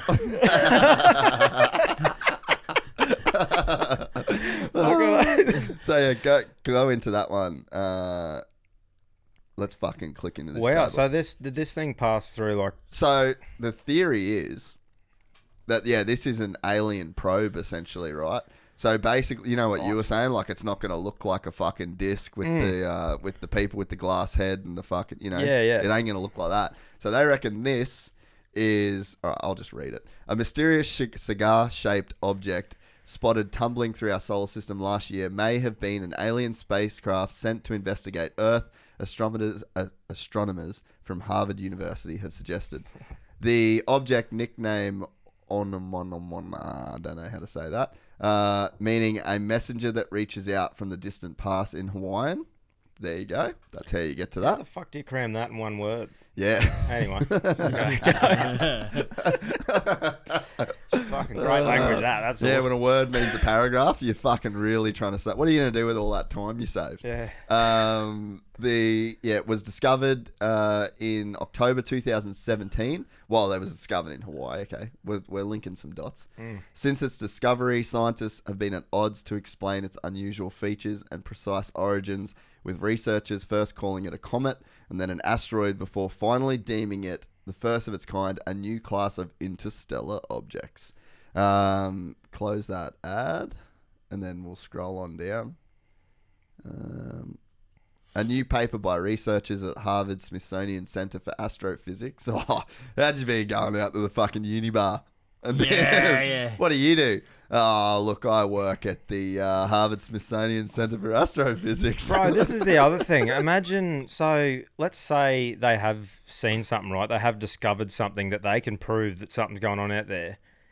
Surely there's probably a massive chance that they're like, nope, no cunt is knowing about that because of what we said about earlier. They're like, no, we don't want fucking this crazy war thing, you know? Yeah. Well, but So who knows? Yeah, but you could look at it two ways. I used to think that when I was a kid, I'd be like, man, if aliens come, like it'd actually No fuck one's the world. fighting Like, in this world. We're all going to team up together. yeah, well, no one would be prepared for it because we were so attached to religion. Yeah. But I feel like the religion thing is like slowly backing off to the point where I always used to think that the government would just wait until, and the government would start trying to maybe like slowly Funnel it in. Well, and that's why I always wondered about like science fiction movies and stuff like that. Like, are they just trying to make us comfortable with the ideas of aliens and like, you know, Paul and like you said, oh, no, they're all right. No, aliens are fucking good, mate. Yeah. But you're right, because imagine rocking up and fucking church on a Sunday and everyone's knocking on the door of the minister being like, you fucking what? Yeah. What have you been saying all these years? Yeah. But Jehovah's Witnesses at the end of the driveway going, fuck. all this Just time. wasted 10 years. Can I have my money back? Yeah. I've fucking paid you that much money. That's a loose career or whatever religion that is. Am I Just going still- and banging on doors just to get to heaven. That's, yeah. Well, then that'd be people's question. What? Aliens? Does that mean I'm not going to heaven? Yeah. Oh, Yeah. bro, it'd be crazy. It'd just be hectic. It'd cause some drama. It'd go viral. It's safe to say it'd go viral. Definitely. All right, so we'll finish reading this. So after old mate got some pussy by dropping the Harvard Smithsonian Center of Astrophysics, raises the possibility that the elongated dark red object, which is 10 times as long as it is wide and traveling at a speeds of a wild 196,000 miles per hour, might have an artificial origin. Onomana may have been a fully operational probe sent intentionally to Earth by an alien civilization, wrote the paper, which has been submitted to the Astrophysicist Journal. The theory is based on the object's excess acceleration or its unexpected boost in speed as it traveled through and ultimately out of our solar system in January. Considering an artificial origin, one possibility is that this thing is a light sail floating in interstellar space as debris from an advanced technological equipment, wrote the paper's author. And it could be propelled by solar radiation. Scroll down. See if there's anything else. Anyway, so they reckon that this thing, there's nothing like this thing that has ever been observed in the solar system ever. Wow. And it's just passed through. And apparently, they were saying that we just fucked up. Like, we didn't see it coming for enough time to...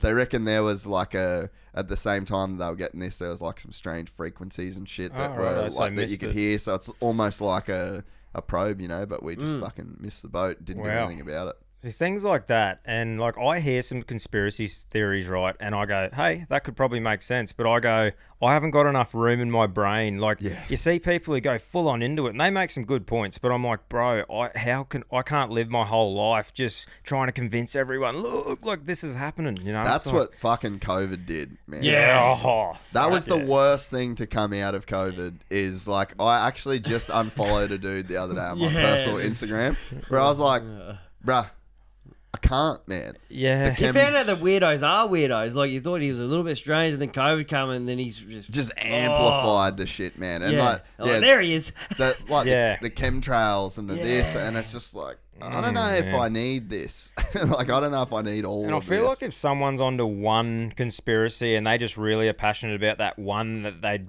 probably have a few points, but then you get those people who are just on board everything that the government isn't. So it's like they just go for everything, and it should be such a draining, time-consuming thing to be a part of. Yeah, but that's what it is. That's a hobby. But they keep them busy. That's their how they tick. That's their fucking thing. And then you get in a community, and then you find other people that believe the same shit that you do. Yeah, there you go. And then you just uncover, and like you're just peeling back these fucking layers, and it's just like, bro, there's got to be. Just go kill some pigs. Yeah, and it's like when you Google something, like we said, there's a heap of times you can find whatever you want online. Like, you can keep Googling something until you read what you find. You can say, look, fucking see this, but there's 10 other articles saying different shit. Yeah. So it's like, I don't know, I just like to sit back, hear what everyone has to say, and make my own little view up and keep carrying on in my own little world that way. And if the Earth's flat, what difference does it make?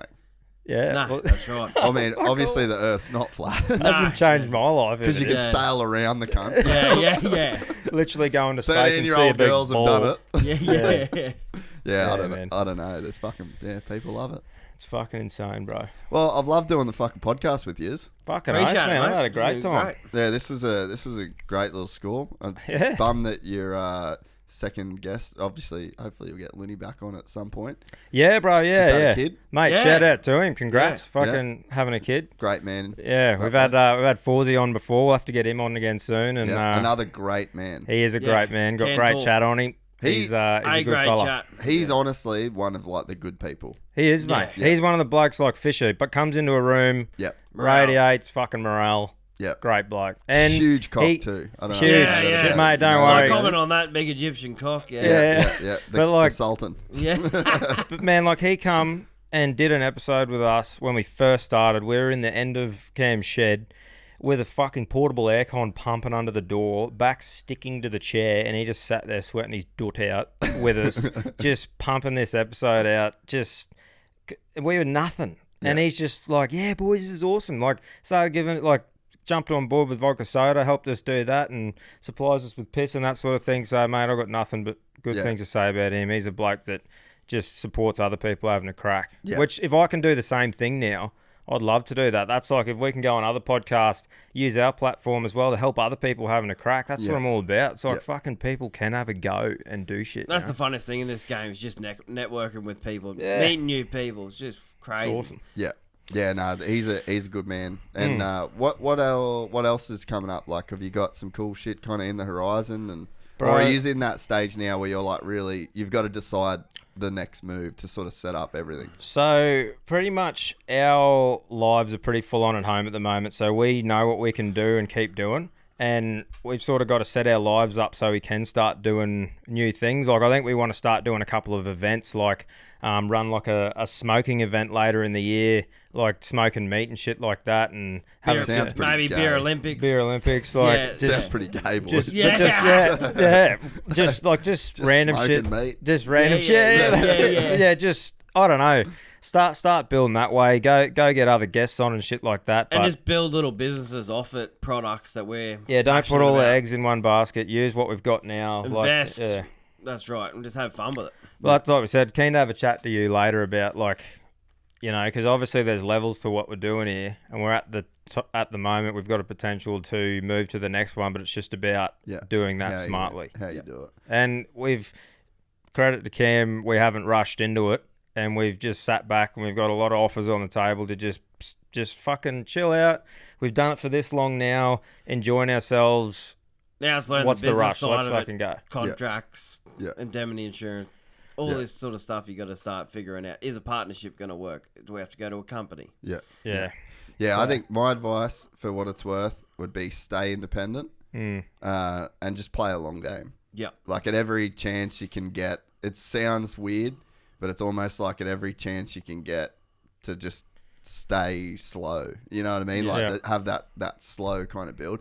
Because I think too, I mean, like I feel pretty lucky. Like I've been able to avoid a lot of problems that you see other people go through. And I just think it's because I just took my time and I just didn't jump into, certain things, and I didn't get involved with, it's not like companies are bad to get involved with, but then there's like expectations and there's, and even now, like I still feel like I'm just in the infrastructure stage. Like I'm just laying a foundation, like I'm still not even making like my fucking big run at it yet. Yeah. And I think that, when you guys just enjoy what you're doing and you got, like it's built around like a real good friendship. Yeah. Just keep doing that. Fucking take it slow, and honestly, the sky's the limit for you. It's like, it's fucking exciting, unreal, man. Yeah, no, we're fucking pumped, eh? Like, even getting the chance to come and do this, like, we've been working hard as fuck. Like I said, go out to the mines. I'm up till fucking 10:30 at night on my computer. Go back home.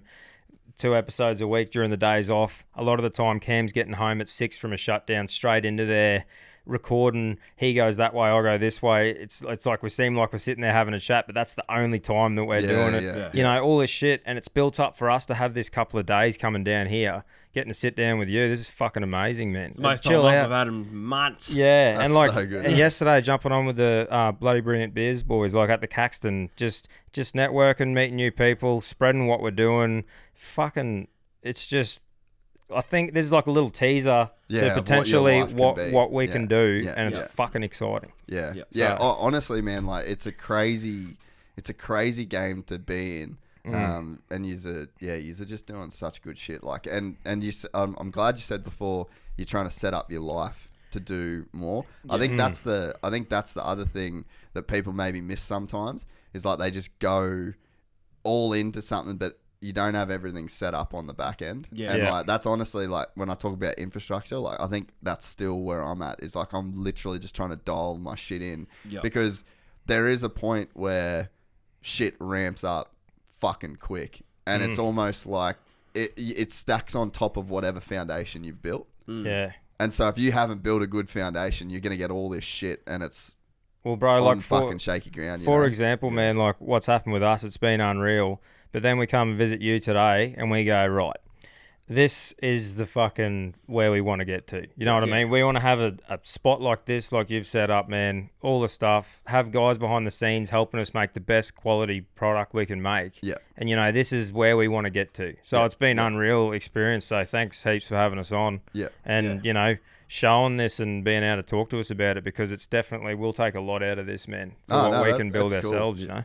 And man, honestly, like I've given the boys shit, but you're only as good as your team. Like the amount of stuff that we put out is like, I just, I don't do it anymore. Like it's on Griff. Like every clip that you see that goes up on our Instagram, Griff does it. Every vlog that you see and every big film project. It's Roan's, and like I'm trying to spend my days now on like the business side of things and the back end side of it. And man, like the 3 hours that I actually get to do the podcast is my most enjoyable time of my week nowadays, because everything's so fucking hectic. I can't wait. I honestly can't wait until we've got people people like Griff who enjoy their job and they're really good at it, where I'm just making it work. As in, and I love talking shit and putting content together. My brain clicks with good things that I see and go, boom, that'll be funny. That'll be good. That's what I like doing. Cam's fucking funny as well, and he got a good business sort of thing. No, but I mean, like you've got things as well that that's you right. bring, Trying to start excavation business off the back of it. But I mean, like, you have ways that you do things as well, and if we can all build a team where we're all doing something we enjoy, the bit that we're really good at, then fucking happy days. Like, if everyone's doing what they love doing and it's all working, how fucking good will that be? So that's the next stage, building that into. And you're going to have so much fun. Like it, and nothing fires me more if I could fly out on a Monday, fly to Sydney, whatever, do some high profile guests, lunch, drinks, let's go, fly home, see the family again, get back into the next day, next week, do the same thing. That pumps me up. And I just that's think, the dream. I think like, man, you guys are going to be able to do live shows. Like, there's going to be so much cool shit that you guys are going to do, and you've got such a fun show as well, and when you've got like a cool co-host that you can bounce off, like you guys are in a sick fucking position, man. It's a real credit to you both, and it's a credit to like the attitude that you got, and I'm fucking excited for you. It's like, honestly, I just know what's coming. No, cheers, brother. Appreciate it coming from yourself. It's fucking good. Righto, sounds We're good. Dive into another one. Unreal. Fucking bang. Have fun with Lily. Fucking oath, bro. We will. If you enjoyed this content, please like and subscribe. And to listen to the full 3-hour podcast, search Gypsy Tales in your favorite podcast platform or click the link in the description below. Gypsy Gang.